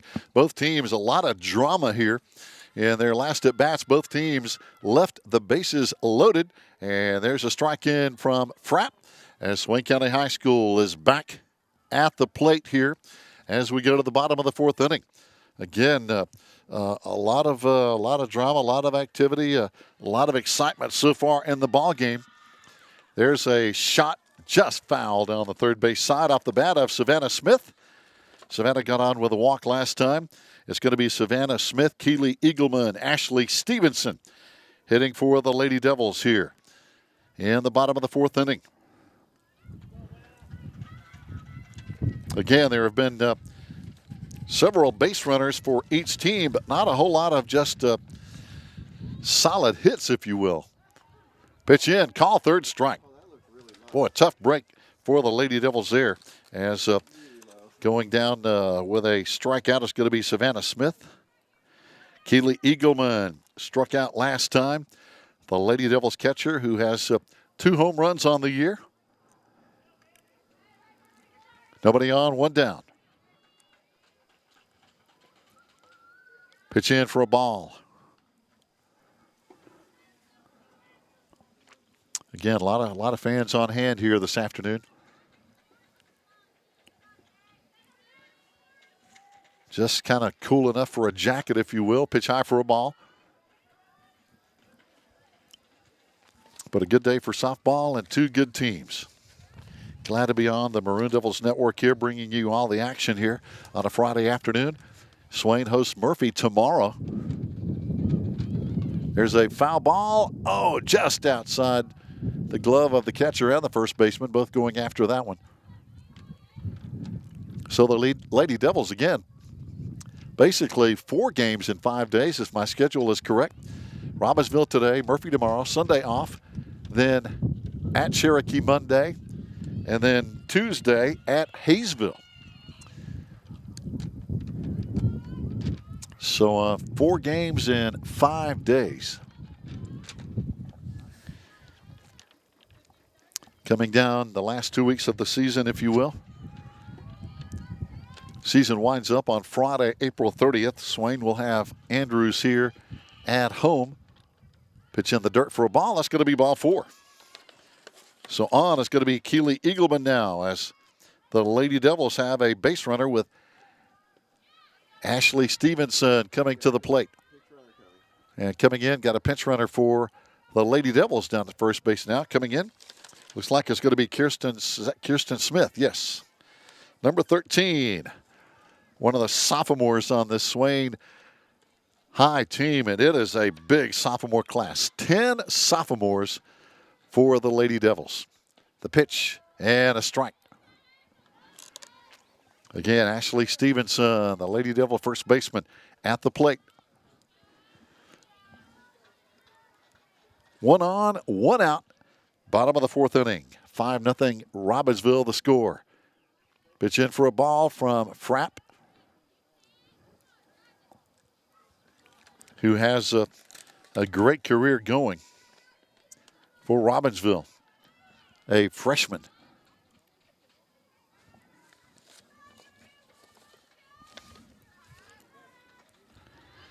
Not a whole lot of freshmen on either team. Pitch in for a ball. Throw down to first. Not in time.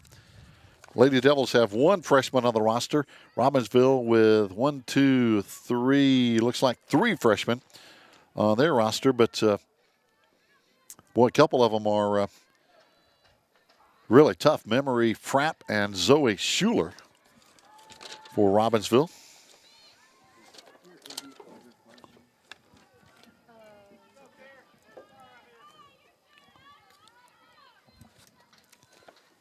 Digging back in is going to be Ashley Stevenson.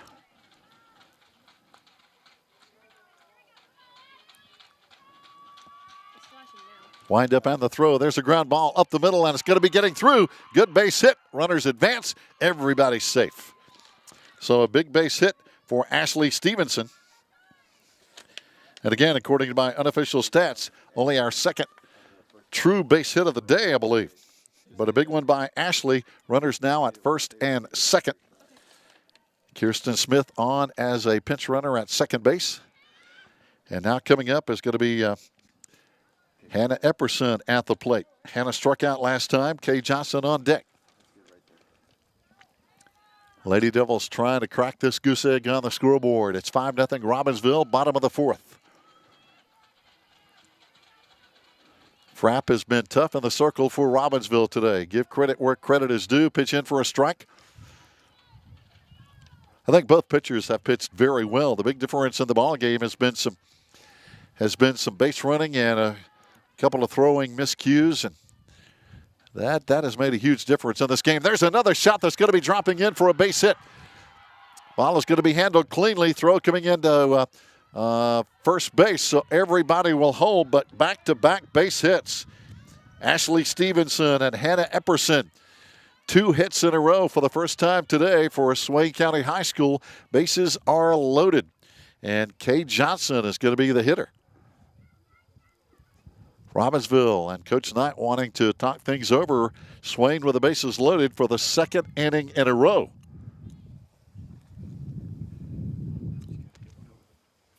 So again, 2 big opportunities. You know, it's been really strange. Swain had the bases loaded. Robbinsville came back, did the same thing, loaded the bases, and now Swain has done it. So we've had 3 situations in a row with the bases loaded for these 2 teams.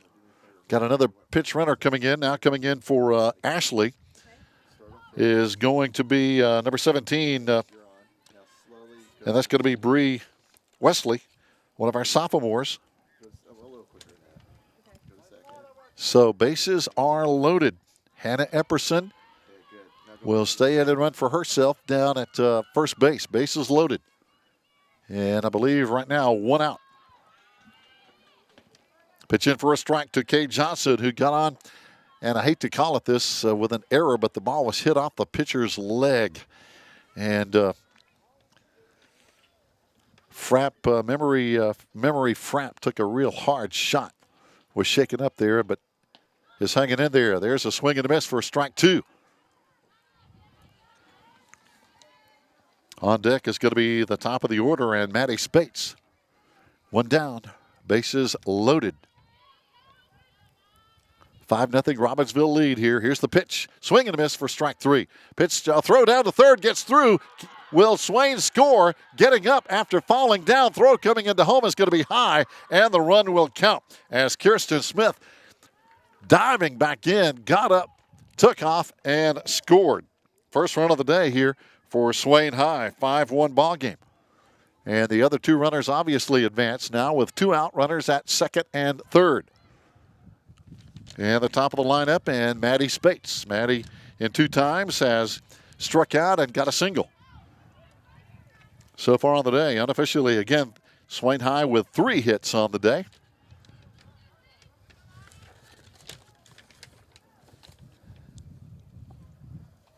And Robbinsville, I believe, unofficially has about the same number, 3 hits. So I think both teams with 3 hits on the afternoon. There's the windup and the throw for a ball.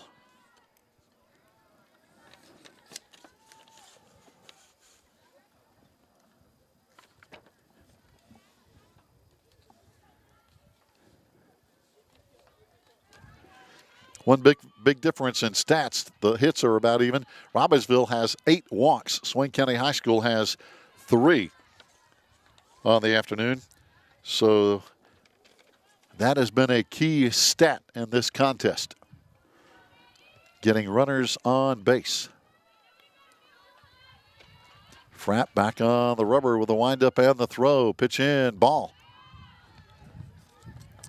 Good eye at the plate for Maddie Spates again. Check that. Maddie on the afternoon has flied to left twice. 2 fly balls by Maddie. There's a ground ball up the middle, going to be in for a base hit. Fielded cleanly in center field. 1 run is in. So the Lady Devils with a base hit for Maddie Spates.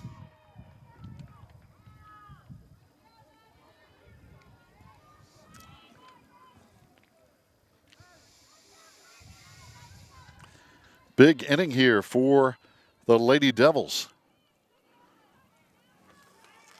5-2 ball game. Runners on the corners, and you know the runner is going to go for second here on the first pitch or 2. But boy, you got to be careful with this Robbinsville catcher because with a strong right arm is Maggie Knight behind the plate. She can gun that ball to any base. Runners on the corners. Braden Taylor stepping out. Braden has one of the hits on the afternoon, a strikeout and a single. Maddie, as again, correct my information, had hit 2 deep fly balls to left field before that base hit just a moment ago, and a big RBI. Braden with a strikeout and a single. Stacy Griggs on deck. Stacy has grounded to third and walked in 2 times.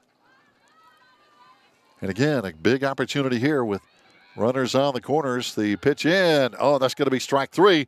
So the Lady Devils leave 2 stranded. That's 5 left on base in the last 2 innings. So we go to the 5th inning. Our score, Robbinsville 5, Swain 2. Stay with us on the Maroon Devils Network.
Here we go to the 5th inning. It's Robbinsville 5, Lady Devils 2.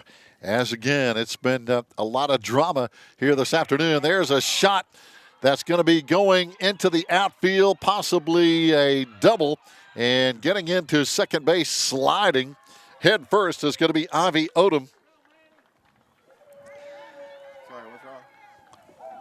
So Ivy Odom just rips one, got by second base. I'm not sure you'd call that a hit. I think that's just going to be one of those fielding miscues that pops up from time to time. But a big hit by Ivy Odom on the day. Ivy's the one that hit that solo home run into left center field earlier for a big run and, again, a big home run. Haley Anderson batting now. I struck out a couple of times in 2 plate appearances.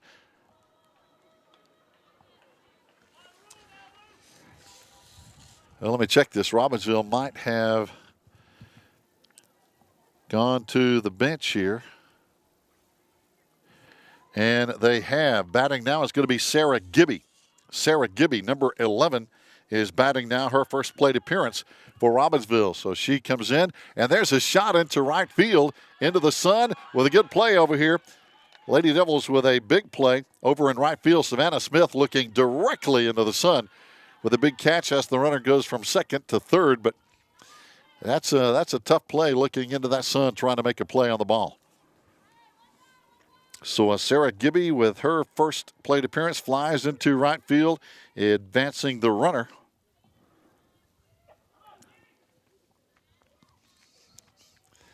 Robbinsville now with 1 down. Runner at third. Your shot's a little off center. Now at the plate is going to be Kinsley Phillips, who has walked and flied to right field in 2 plate appearances today. On deck is going to be Patience Frapp behind Kinsley. Sorry, Emma. I'll say Emma before I talk. Kinsley on the year, pretty good stick, 321 batting average. 1 home run on the season for the Black Knight sophomore.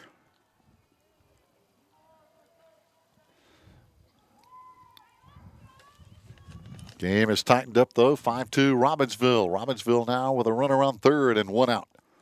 There's a shot that's going to be all the way to the fence on 1 hop, and an easy run scoring from third. Coming into second place with a stand-up double is going to be Kinsley Phillips. And an RBI to her credit with that double.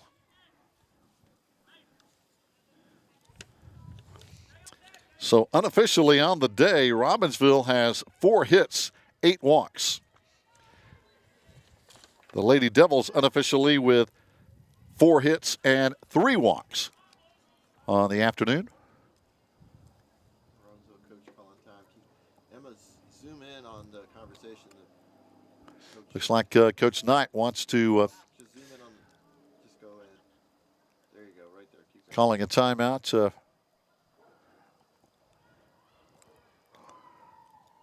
Not sure what that was about, but we're ready to go now. As Okay, go back to your role. Patience Frapp is at the plate for Robbinsville. Ainsley Fink is going to be on deck. And Robbinsville now up with a 6-2 lead. There's a foul ball out of play, way over into deep left field.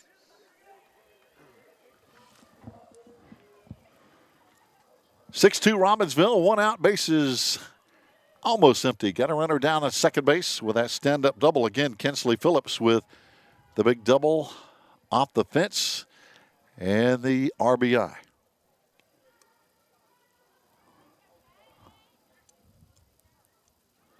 The windup. This pitch is going to be in the dirt, and heading on down to third base is going to be Kinsley Phillips.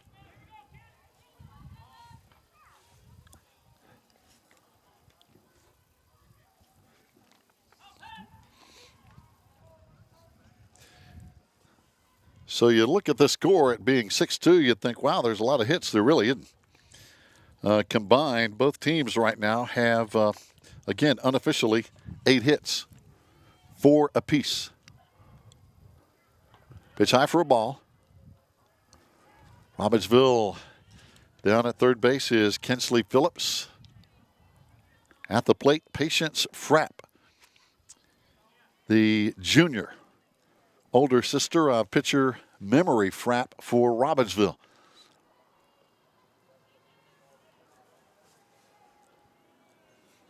Stacy with the windup and the throw. Ground ball foul down third base.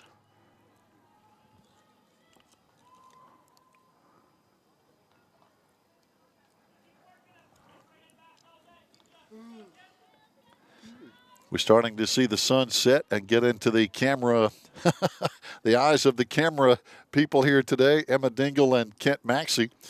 And we also see some shadows coming into left and left center fields.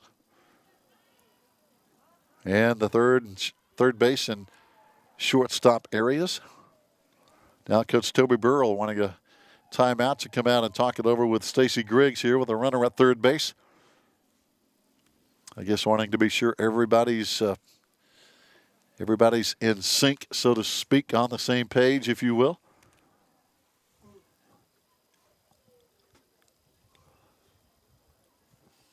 But two of the top 4 teams on the Smoky Mountain Conference getting after each other this afternoon. As we mentioned, Robbinsville already played 8 games. They're 7-1, just ahead of Murphy, who is 5-1. Hiawassee Dam and Swain are tied percentage-wise for third. Hiawassee Dam 6-3, Swain 4-2. And then Rosman right now, I'm not sure if they lost to Murphy. I think they were playing Murphy yesterday. If they lost, Rosman would be 3-5. Murphy would be 6-1. But the standings would not change. I think they had a game scheduled yesterday. Murphy, of course, would be the favorite in that one. Here's the windup and the throw. Pitch high for a ball.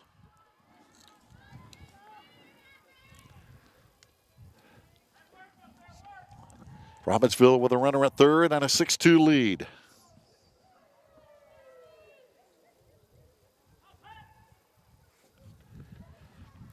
Stacy Griggs facing Patience Frapp. There's another foul ball. As you might remember, Patience last at bat, she fouled off a bunch of pitches and hung in there and actually drew a walk. So Patience is living up to her name, if you will. She got a base hit the first time, a walk last time up. Ainsley Fink is going to be on deck. In the 6-2 Robbinsville lead, we are in the 5th inning. Foul ball.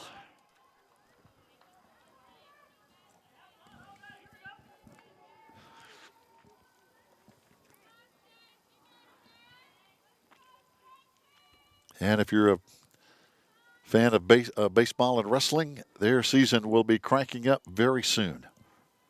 Right after the end of softball's regular season, if you will. The windup and the throw. Pitch low, gets by. Runner holds at third, but that's going to be ball 4. And Patience Frapp has been on all 3 times.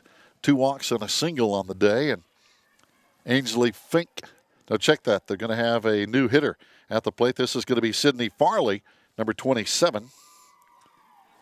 So the second new hitter we've seen today, along with Sarah Gibby last inning. This is going to be Sydney Farley, number 27 for Robbinsville. Runners on the corners, 1 out. And you know, Patience Fink is going to be running soon with second base empty.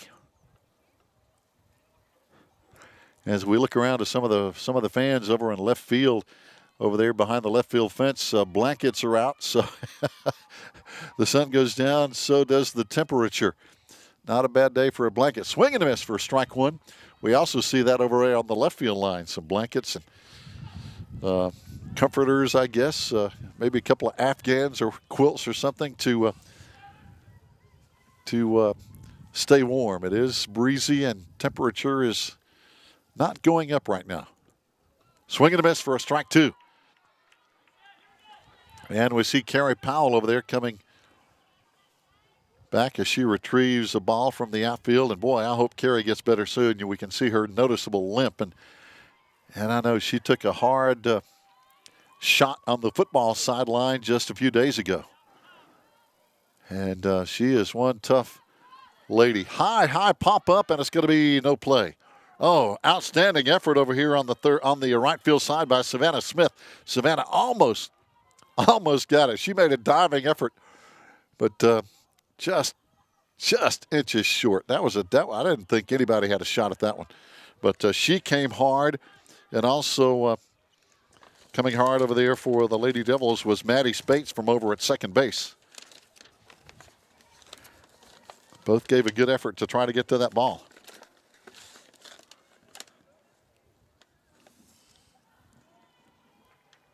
Here comes the throw from Stacy. Swing and a miss. That's going to be strike 3, and I believe that is out number 2. So 2 down now.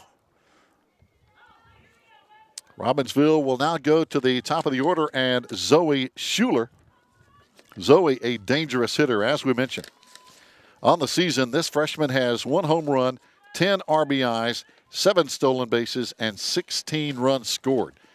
A dangerous player at the plate, hitting .542, swing and a miss for a strike. There are several players out here so capable of outstanding play, and we've seen some of that today. These statistics don't lie in so many cases. Pitch in for a ball, 1-1. 2 out now. 6-2, Robbinsville lead. Runners on the corner. Second base is still empty right now. Still open. We'll see if the runner at first takes off. Swing and a miss. Strike 2. Jumping out the bag was Frapp, but she hangs tight.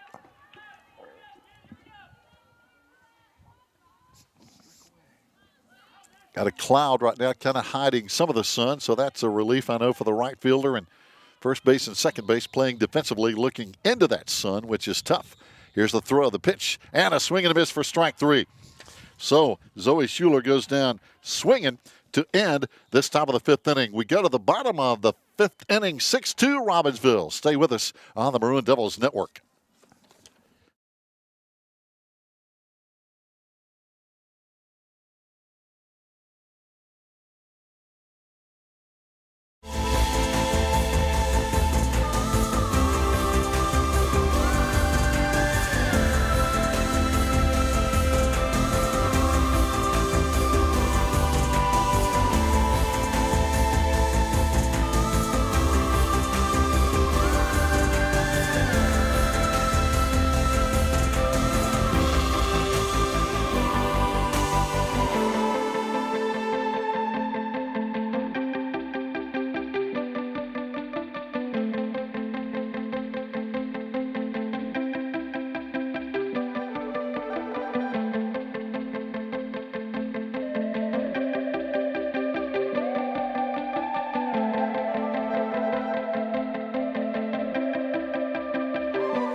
We've got a good one going on here on the Maroon Devils Network. It's a 6-2 Robbinsville lead. We go to the bottom of the 5th inning, and the Lady Devils are going to be at bat here. We've had runners just about every inning after first 2 innings were basically scoreless. Not a whole lot of excitement, but since then, every inning has brought its share of fun, if you will, unless you're a coach. I know the coaches sometimes don't call it fun, but there have been a lot of things happening. As Stacy Griggs is hitting now. Stacy has grounded to third base and walked in 2 times. At the plate, followed by Candace Crisp and Savannah Smith.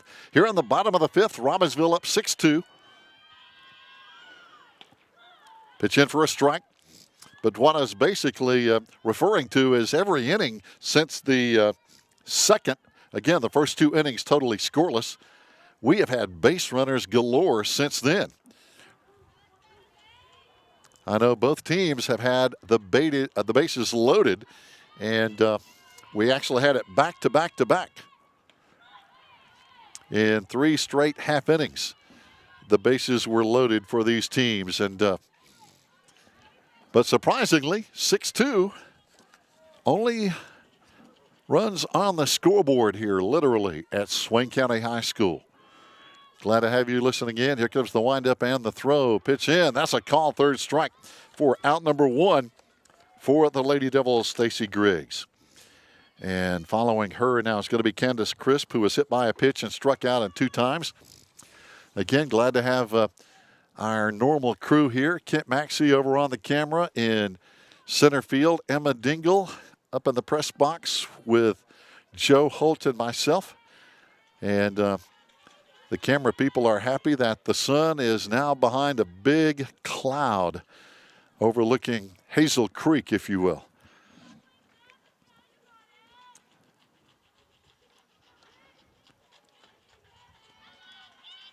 Here comes the windup and the pitch. Going to be high for a ball. Stepping out of the box, Candace Crisp. Savannah Smith is going to be on deck here. And this game is a long way from over. It's been, we've seen great pitching. That one in the dirt. Going to be blocked, but pops up. Nobody on, no damage.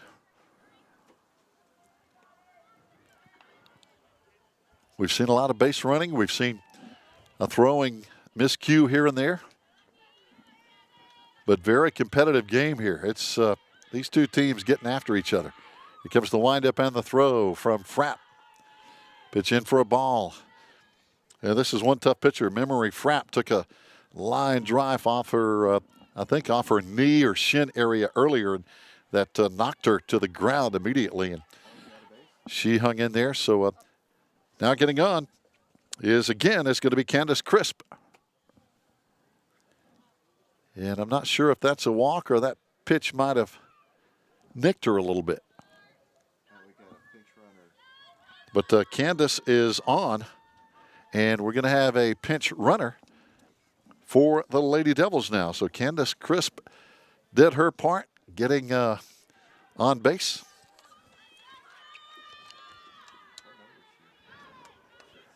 And now the Lady Devils will have a hard shot between first and second in for a base hit, and it's going to get by the right fielder. Rounding second is going to be Tori Johnson, the pinch runner. Rounding second also is going to be Savannah Smith, who comes into third with a stand-up triple and an RBI. A huge hit over there for the Lady Devils. So again, a big hit and a big run. So that makes it a 6-3 ball game. And again, a base hit turned into a triple, and that's what happens. That the ball gets through, and you've got issues.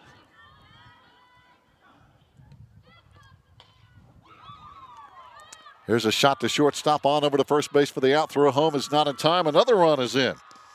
So a 2-run inning now. And Keely Eagleman with the RBI.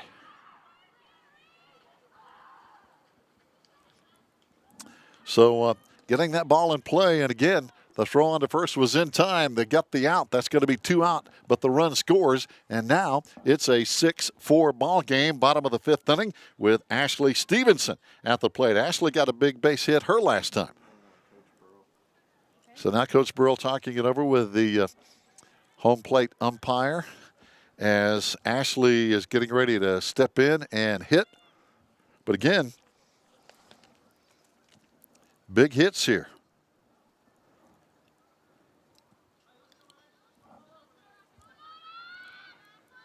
So again, Savannah Smith, who went all the way to third base on her hit. And then Keely Eagleman, a hard shot to shortstop. Steps into the plate now with 2 out. Bases are empty for Keely Eagleman, but Stacy All right, check that. Keeley can score without anybody on base. She has 2 home runs on the season. Both our Lady Devils have 2 home runs as a team, and Keeley has, I think, both of those. Pitch inside for a ball. Robbinsville, 7 home runs on the season.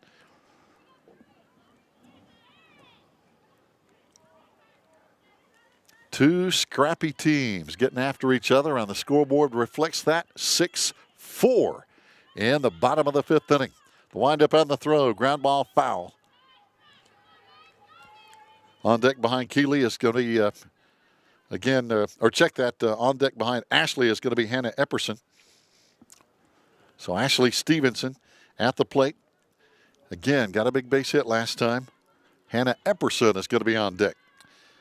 Both these Lady Devils have base hits on the day.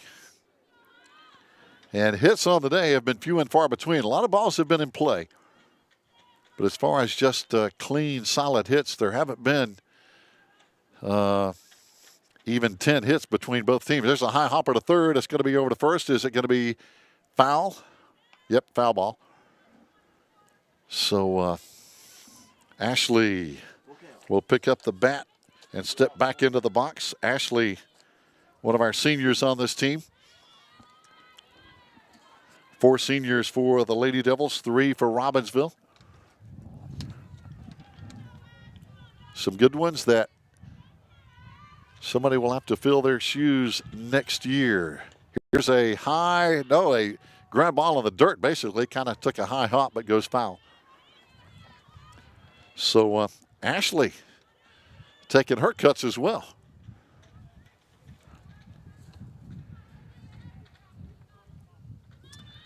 Ashley hanging in there, trying to get this ball in play with 2 out, bases empty. That ball's low for ball 4.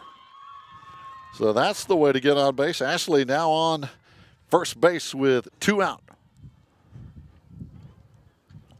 Ashley doing a good job getting on base, and now Coach Knight wants a timeout to talk it over with his infield here with 2 outs in the bottom of the 5th inning. This game has tightened up 6-4. The way it's scored, in case you're just tuning in, Robbinsville got 5 in the 3rd, 1 in the 5th.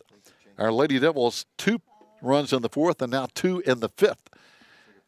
And Robbinsville is going to have a pitching change. And while they do, we're going to take a break. Stay with us. We'll be back here on the Maroon Devils Network.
Fans, welcome back as there's a strike in and the throw down to first base not in time, but an interesting situation coming in here. Patience Frapp, number 17, is coming on to pitch for Robbinsville. She takes the place of her sister, Memory Frapp. And that might be the first time I've ever seen that in high school girls softball. There's a swing and a miss, and that's going to be a strike. At the plate, trying to get it done, Hannah Epperson, who got a big hit last time. Again, down at first base now with 2 out, Ashley Stevenson, who drew a walk. On deck is going to be Kay Johnson. There's a foul ball off the bat of Hannah. I know Hannah looking ahead to post-secondary education, if you will. I know she's looking at Appalachian State, for example. We wish her all the best in her future educational endeavors for sure. Pitch in. Oh, that one just missing for a ball. Yeah. Yeah, Toby Burrow could highly recommend Appalachian State. And so would his wife Sharon. I know they were both up there. Jeff Marr, another Swain High Maroon Devil from Appalachian State. Pitch in. Ooh, that's a call, strike, and that's going to be strike 3 and out 3.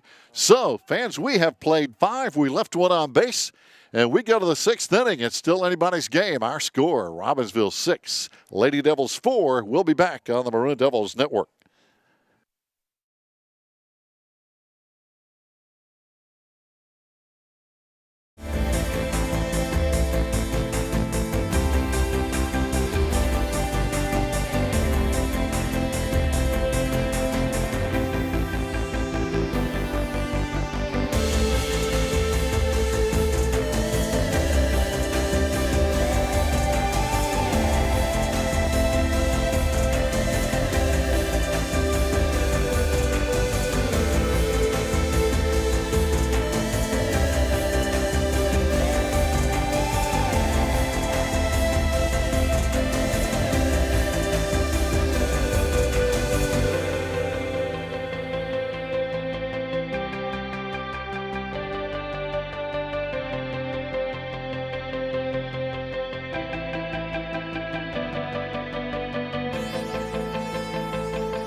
Fans, welcome back. We have 2 more innings of what has turned out to be quite a ball game here this afternoon. Lady Devils of Swain High and, of course, Robbinsville.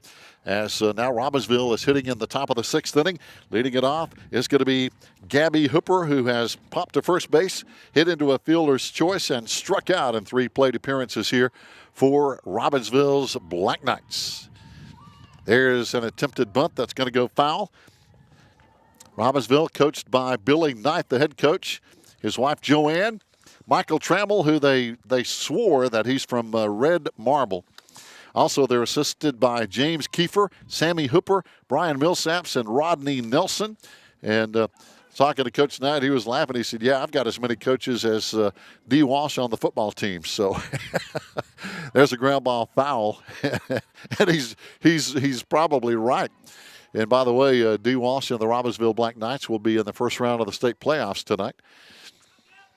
And they are a number 1 seed, I believe, 1 or 2. I know they're a high seed and are playing at home.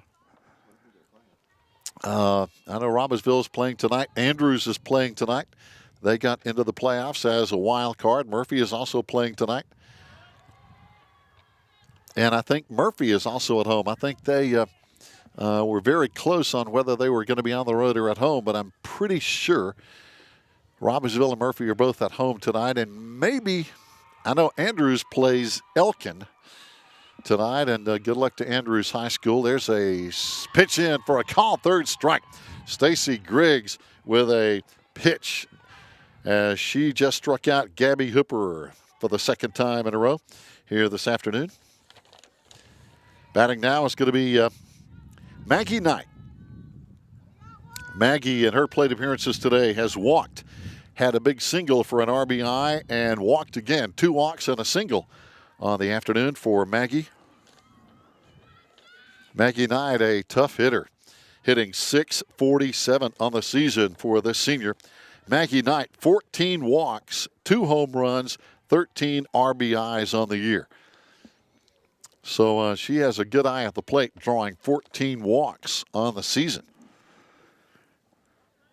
But she makes the pitcher throw strikes, if you will. Pitch low for a ball. Again, Mackey, one of the seniors. 3 for Robbinsville, 4 for the Lady Devils.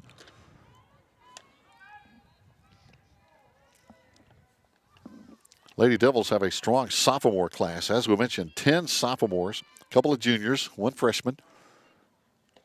Pitch in for a strike.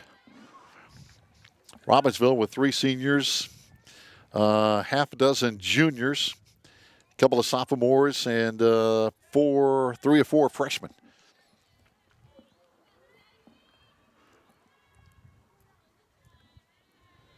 Stacy.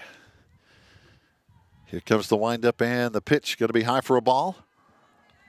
1 down. We're on the top of the 6th inning. A 6-4 Robbinsville lead here on the Maroon Devils Network on a Friday afternoon. We'll have more softball as the season progresses, but it's hard to believe only 2 weeks left in the regular season for softball before baseball and wrestling crank up. There's a ball 4. So again, Maggie Knight, as we mentioned, very good at drawing walks coming into this game with 14 on the season. Now has 3 today. 3 walks on a base hit in 4 plate appearances. Now hitting is going to be, let's see, is Memory Frapp going to be hitting? I know she was replaced as a pitcher, but yeah, she stays in the ball game, and I could totally understand why. This freshman is hitting .690. Pitch for a ball, high and outside. Memory Frapp hitting .690 with a couple of home runs and 12 RBIs on the season for Robbinsville. And that's impressive numbers for a freshman or a senior or any other class level for that matter. Throw going down to second, and it's going to be, is it safe or out? It's going to be out. Apparently the Robbinsville runner not happy. Neither is the Robbinsville coach. I think the official said maybe the Robbinsville runner might have been off base when the tag was applied. I'm just guessing. But thrown out was the pinch runner, Brooke Turpin, down at second base. That was a big play as, again, Keely Eagleman gunned it on down to second. And that is 2 out now. As Memory Frapp will step back in now with the bases empty. And 2 down. That was a big play because Brooke Turpin can run. She's been a pinch runner several times today. Ground ball is going to be foul over there.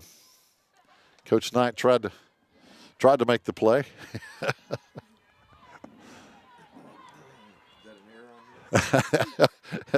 Yeah, his glove didn't help him out over there in the coaching box at third.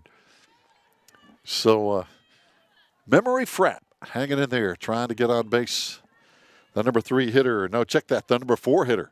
Memory is a freshman hitting in the number 4 spot. Ivy Odom is going to be on deck for Robbinsville. 6-4. Robbinsville lead, top of the 6th inning.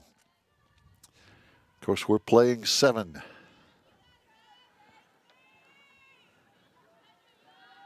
Stacy Griggs working hard this afternoon, back in the circle. The windup and the pitch, swing and a miss. And that's going to be, that's out 3. Yes, indeed. That is out number 3 as Memory Frapp goes down. No, check that. Wait a minute. Yeah. 1 strike to go. Everybody thought that was 3 strikes. I mean, everybody on the field, literally, because everybody started running off. But the umpire says that is full count, 3-2. So this inning is not over. So that was interesting. Everybody thought that was strike number 3. Here comes the windup and the throw. There's a foul ball. It's going to be a pass ball, because apparently no foul because the hitter, the batter, took off to first base. Now the officials are going to be talking again. I thought it was a foul ball. Apparently it was not, because Memory Frapp took off to first.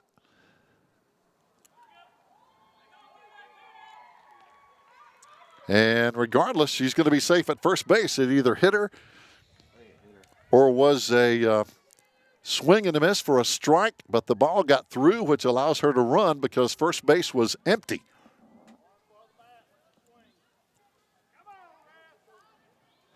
Well, the officials have had their work today as well. The guys in blue.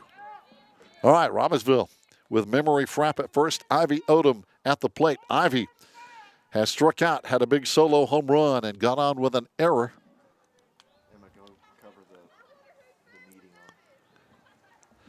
So now the officials still not sure about this situation on the plate appearance by Memory Frapp. They're talking something over.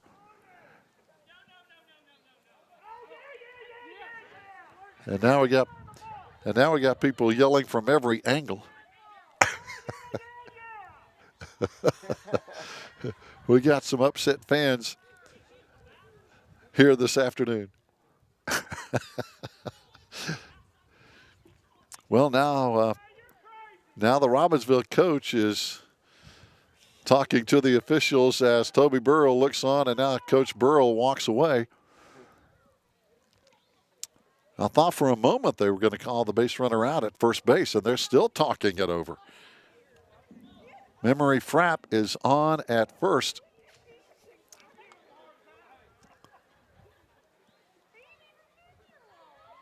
Nope, they're going to say she will hit again. I thought I was wrong. I thought she hit a foul ball. And I think now that's what they're saying, because she is coming back to the plate after all that. So 2 outs, a full count, 3-2. I think Memory got a foul ball instead of a swing and a miss. So now she's back in with a full count, hitting. Here we go. Interesting. Stacey Griggs with a windup and the throw. There's a high pop-up that could be caught, and it is at second base. Now that makes it official. That is out number 3. So we go to the bottom of the 6th inning. This, again, the drama continues. It's 6-4 Robbinsville. We'll be back on the Maroon Devils Network.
Fans, here we go. Bottom of the 6th inning as the drama builds here at Swain County High School. Swing and a miss on the first pitch at the plate for the Lady Devils is going to be Kay Johnson. So Kay got on with an error last time.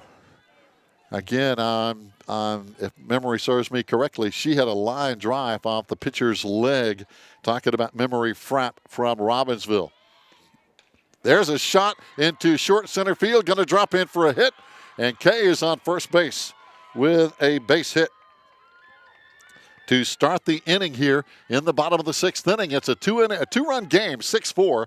Robbinsville in the lead. But, man, every every inning, every half inning has just produced drama and uncertainty and base running and wow. It is not a dull game by any stretch. Swing and a miss, throw down to first in time. Boy, Kay better watch it because, again, as we mentioned, this Robbinsville catcher, Maggie Knight, can throw it. Of course, Kay is as quick as anybody out there on the field. Again, Patience Frapp has come on to pitch in the place of Memory Frapp, sister for sister. There's a hard shot into left field. Base hit that's going to go all the way to the fence. Kay is rounding second. She is coming into third. Now she's rounding third. Here comes the throw, and she is out at home plate. Wow. That was a perfect play for Robbinsville to throw out Kay because Kay Johnson is so fast. That's the only way they could have gotten her with that play at the plate because she is fast. Now she gets up limping a little bit, and she's hurting some. But a solid hit over there, winding up all the way over at third base. Was, again, a big hit by Maddie Spates, her second hit on the day. A big triple. She had a single last time up. Now it's going to be Braden Taylor at the plate. So the Lady Devils, wow, that was big. Pitch in for a strike. That would have tied the game at 6-5 with a runner on third with one out now. If that run had scored, it would have been a runner on third, one-run game, and no out.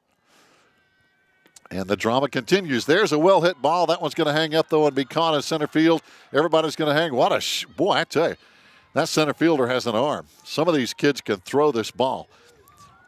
You'd think you could easily tag from third and score on a fly to center field. No, not the case. And I know Swain center fielder Kay Johnson is just like Robbinsville's center fielder Kensley Phillips. They can throw it. Okay, 2 out now, just that quick. Bang, bang, and again, it has been a game of ups and downs and drama, and Stacy Griggs at the plate. We've had a little bit of everything here in this game.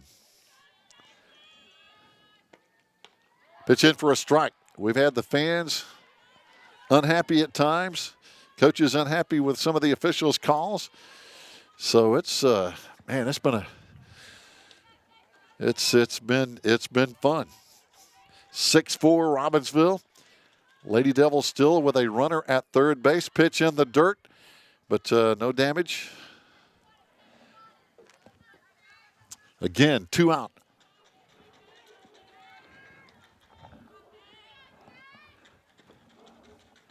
Lady Devils hanging in there, trying to get it done here. Stacy Griggs steps back in. Pitch inside for a ball. Show me the runner at third. The runner at third. Down at third base again, hanging in there, Maddie Spates with that big shot all the way to the fence in left field. Okay, go ahead, go back. Here comes the pitch. Pitch in for a strike. And that's going to be full count again. Wow. We've had, again, the drama continues. We had a full count last inning, and then controversy about the runner at first who actually came back and had to hit again. Here comes the throw of the pitch, and it's going to be in the dirt, ball 4. So Stacy Griggs on with her second walk of the day. Candace Crisp is going to be hitting. Candace has been on 2 out of 3 times. She was hit by a pitch, got on with a walk, and struck out in 3 times. And we're going to have a pinch runner coming in now for the Lady Devils. Coming in is going to be Amelia Clough. So, man, we've got runners on the corners now in a 6-4 game. Foul ball. This one is off the bat of Candace Crisp. Again, as we mentioned, has been on 2 out of 3 times. 2 outs now, 6-4, runners on the corners. Second base is empty. We may see Amelia take off here. We got to be careful with this catcher because she can rocket that ball. She can throw it down to first base or second base in the blink of an eye. you can't really take a steal for granted with her behind the plate.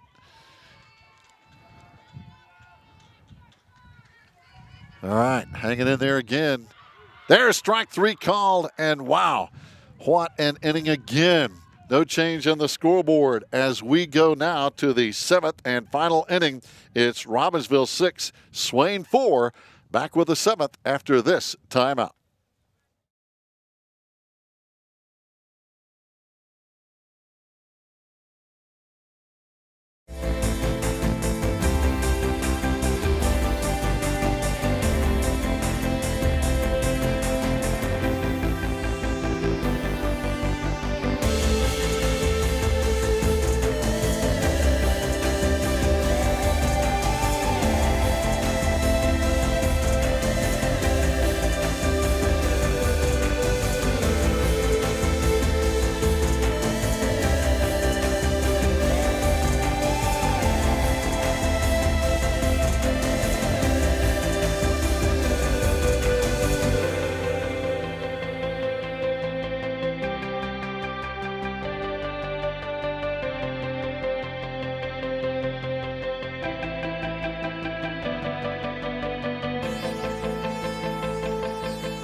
Ivy Odom will lead off Robbinsville here in the top of the 7th inning, 6-4. Robbinsville up by 2 in a dramatic ball game here at Swain County High School with the sun easing down behind the clouds. Pitch in for a ball. Again, big stick at the plate here. Ivy Odom had a solo home run over left center field earlier today. She got on last time with an error and has struck out in 3 plate appearances on the day for Robbinsville. Ivy, a junior. On deck behind Ivy is going to be Haley Anderson, followed by Kinsley Phillips for Robbinsville. Again, wearing their black with white trim. Lady Devils in white pants with maroon jerseys and white numbers here. Stacy pitch high. No harm done. Gets through. Again on deck is going to be Haley Anderson. Batting behind Ivy Odom, who has the power to hit it out. As we mentioned, a solo home run earlier. I think that was her first home run of the season. But that ball left the bat and cleared the fence easily.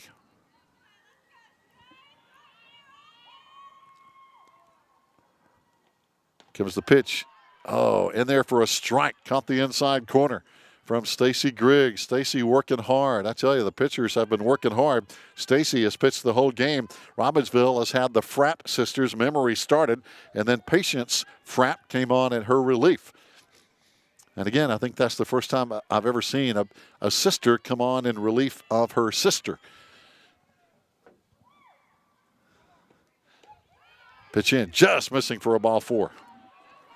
So Robbinsville now with a base runner on. That is walk number 11, I believe, on the afternoon that Robbinsville has been able to come up with. Now we're going to have a pinch runner coming back in again. I tell you, busy this afternoon for Robbinsville has been Brooke Turpin. She has been a pinch runner on just about every inning, and obviously she can scoot. No out, 6-4. Runner on for Robbinsville. Top of the 7th and final inning of regulation play anyway. Question is, can the Lady Devils push this one into extra innings or potentially win it in the bottom of the 7th inning? A lot of ifs. But this game has not been without drama, I can tell you that. There's a bunt attempt going to be popped up, caught. Keeley Eagleman down to first, trying to get a double play. Can't get it, but good play behind the plate by the Lady Devil catcher with the first out of the afternoon in this 7th inning anyway.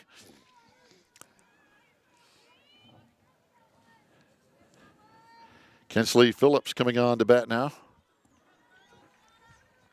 So a pop-up to the catcher. Got a runner on first for Robbinsville. 1 down.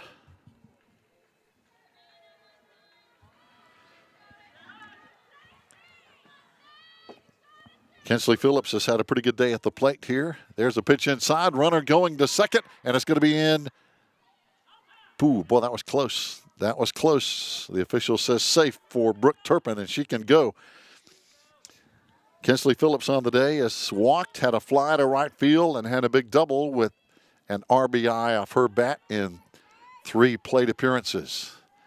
Stacy Griggs back on the rubber now with 1 out, runner at second. Here comes the pitch and a foul ball.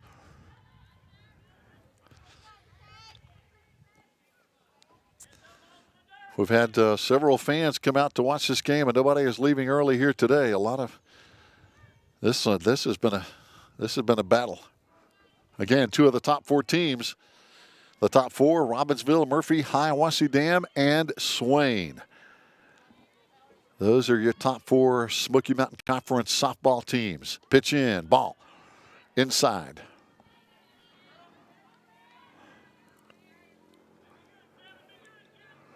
I believe Kay Johnson has been replaced in center field. Kirsten Smith is now playing center field. I think Kay was injured on her play at the plate. She got up kind of limping, so she is not out there right now. Hope she's going to be okay. She's a heck of an athlete, and we don't want any of these. Oh, there's a strike in from Stacy Griggs. We don't want any of these kids injured. I know Memory Frapp took a shot to the knee earlier off the bat of Kay Johnson.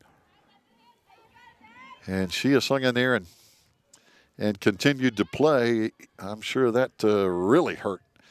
That one left a mark. There's a foul ball. But Kay was kind of hurting when she had that play at the plate. And was not 100% as she went back to the dugout. Hope she's going to be okay. 6-4, 7th inning. 1 down, Robbinsville. Pitcher missing for a ball. So now, runner at second base. Again, Brooke Turpin, the pinch runner.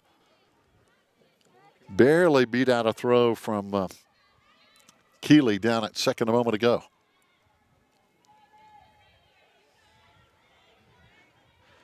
Stacy back on the pitching rubber. 2 strikes here with 1 out.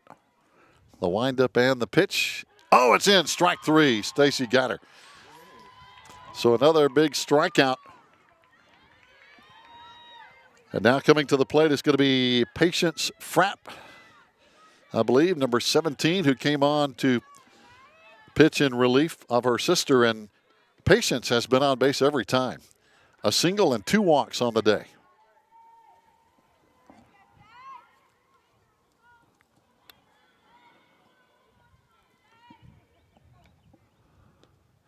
There's a foul ball off the over the dugout of the Lady Devils here.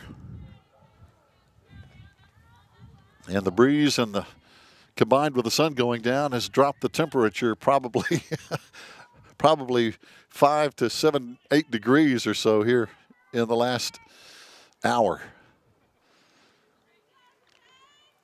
But if you listen to the weather folks, they say temperatures tonight are going to be down in the 30s, so it's going to be a chilly night. Here comes the pitch from Griggs. Ground ball, foul. Third base side, no play.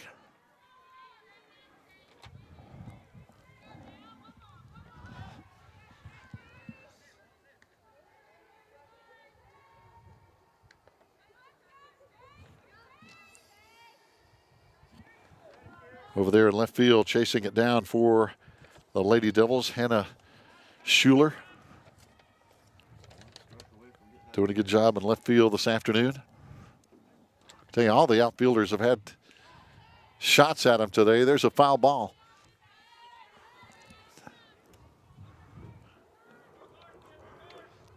We've had some balls in the outfield, but a lot of the drama and activity has been with base running and balls in the infield today, with some throws that I'm sure some players would like to have again, but it's just been a great game. 6-4, 2 out, top of the 7th. 2 out, 2 strikes on the hitter, Stacy Griggs, and there's a shot into deep left field, and it's going to be caught. That's going to be out number 3. Big play out there in left field by Hannah Schuler to pull that one in, and we go to the bottom of the inning. It's now or never. Can the Lady Devils come back and tie or even win?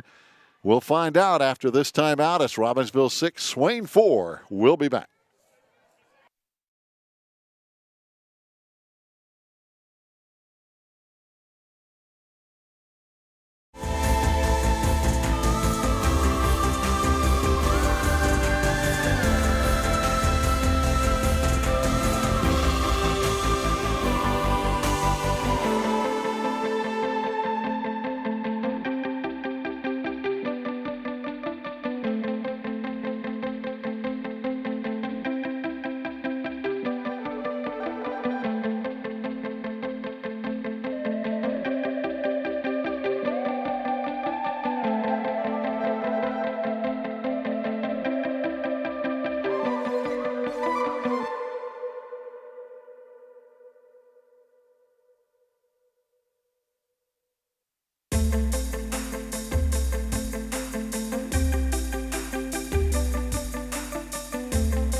Yep.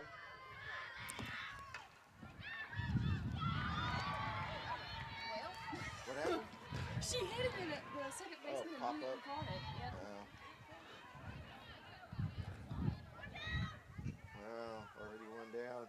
Gary, you're up.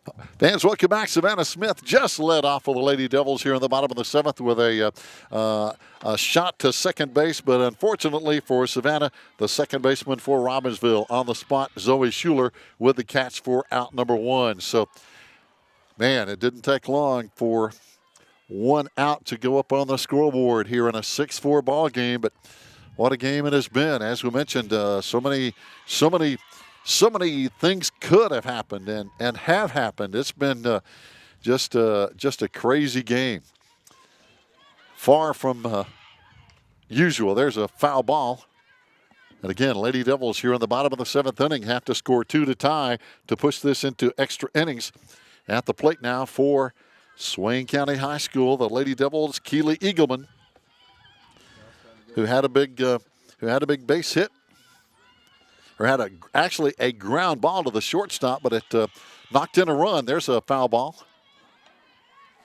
On the day, and again, this is unofficial on my unofficial stats, Swain is actually has more hits than Robbinsville. I think 7-4 at my last tally.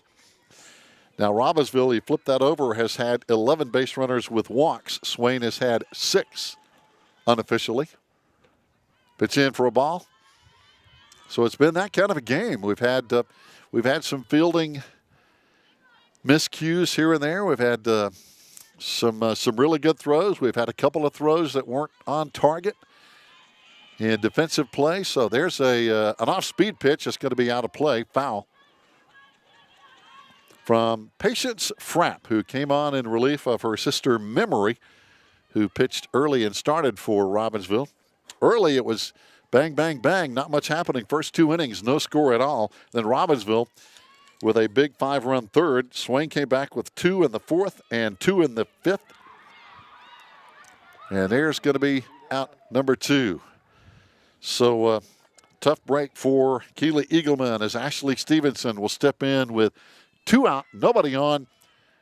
Robbinsville up 6-4, 1 out away from Robbinsville hanging on to their first place in the Smoky Mountain Conference. As we mentioned, they are 7-1. Murphy, I'm pretty sure they're 6-1. I think they won yesterday over Rosman.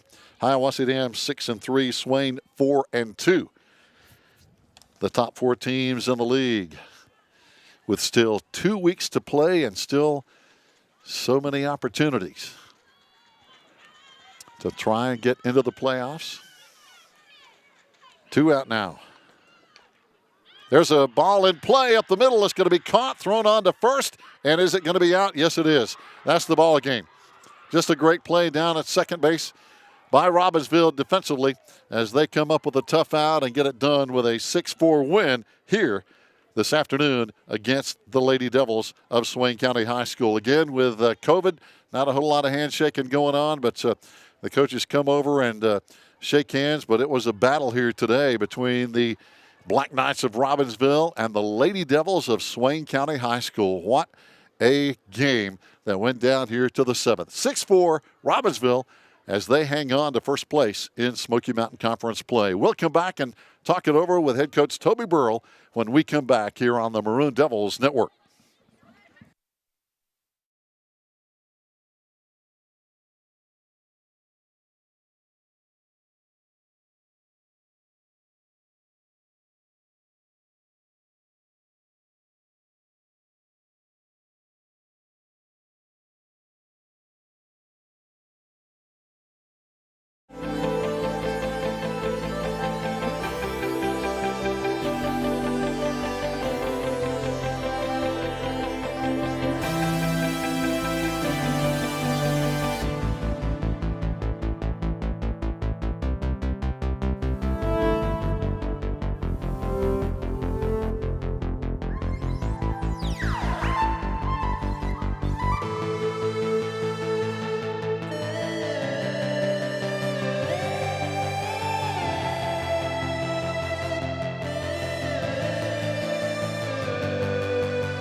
Fans, welcome back as we have a chance to talk with Lady Devil head coach Toby Burrell. Coach, the word we kept using during this game was there was so much drama. It seemed like after the first two scoreless innings, anything could happen at any given moment. What a game. Bedlam. Yes. Yeah, it was a good one. It's and it's sort of what we hoped, to be able to battle back and forth with them. We just never could seem to get broken through.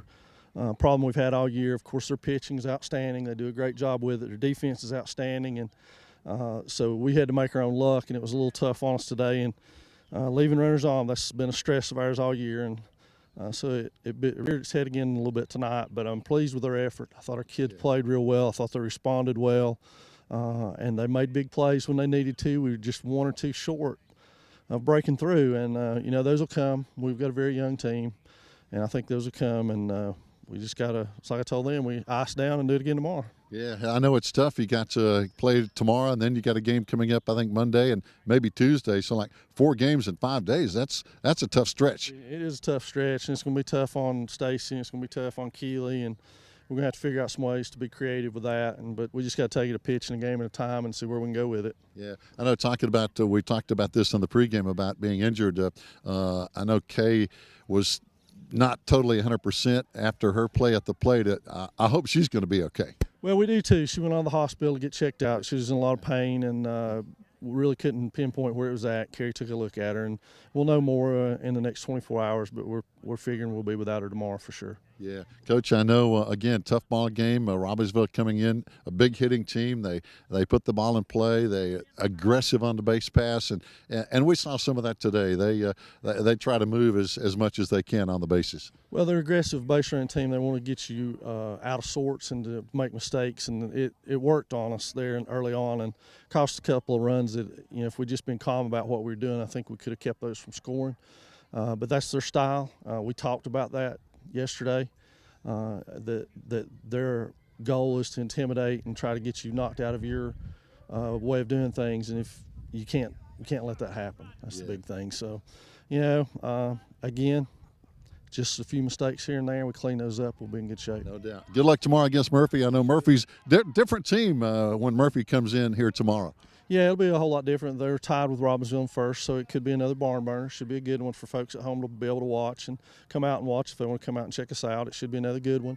And we look forward to it. That's what I told the kids before. It's the way we test how far we've grown is against good competition. So we've grown a lot from this one tonight, and hopefully we'll grow a little bit more tomorrow. Oh, no doubt. Thanks a lot, Coach Toby Burrell. Great effort again by our Lady Devils, and more coming up. Murphy tomorrow, Cherokee Monday, I believe Hayesville on the road Tuesday. So, again, a really rugged stretch coming up, and we hope to have more for you right here on the Maroon Devils Network.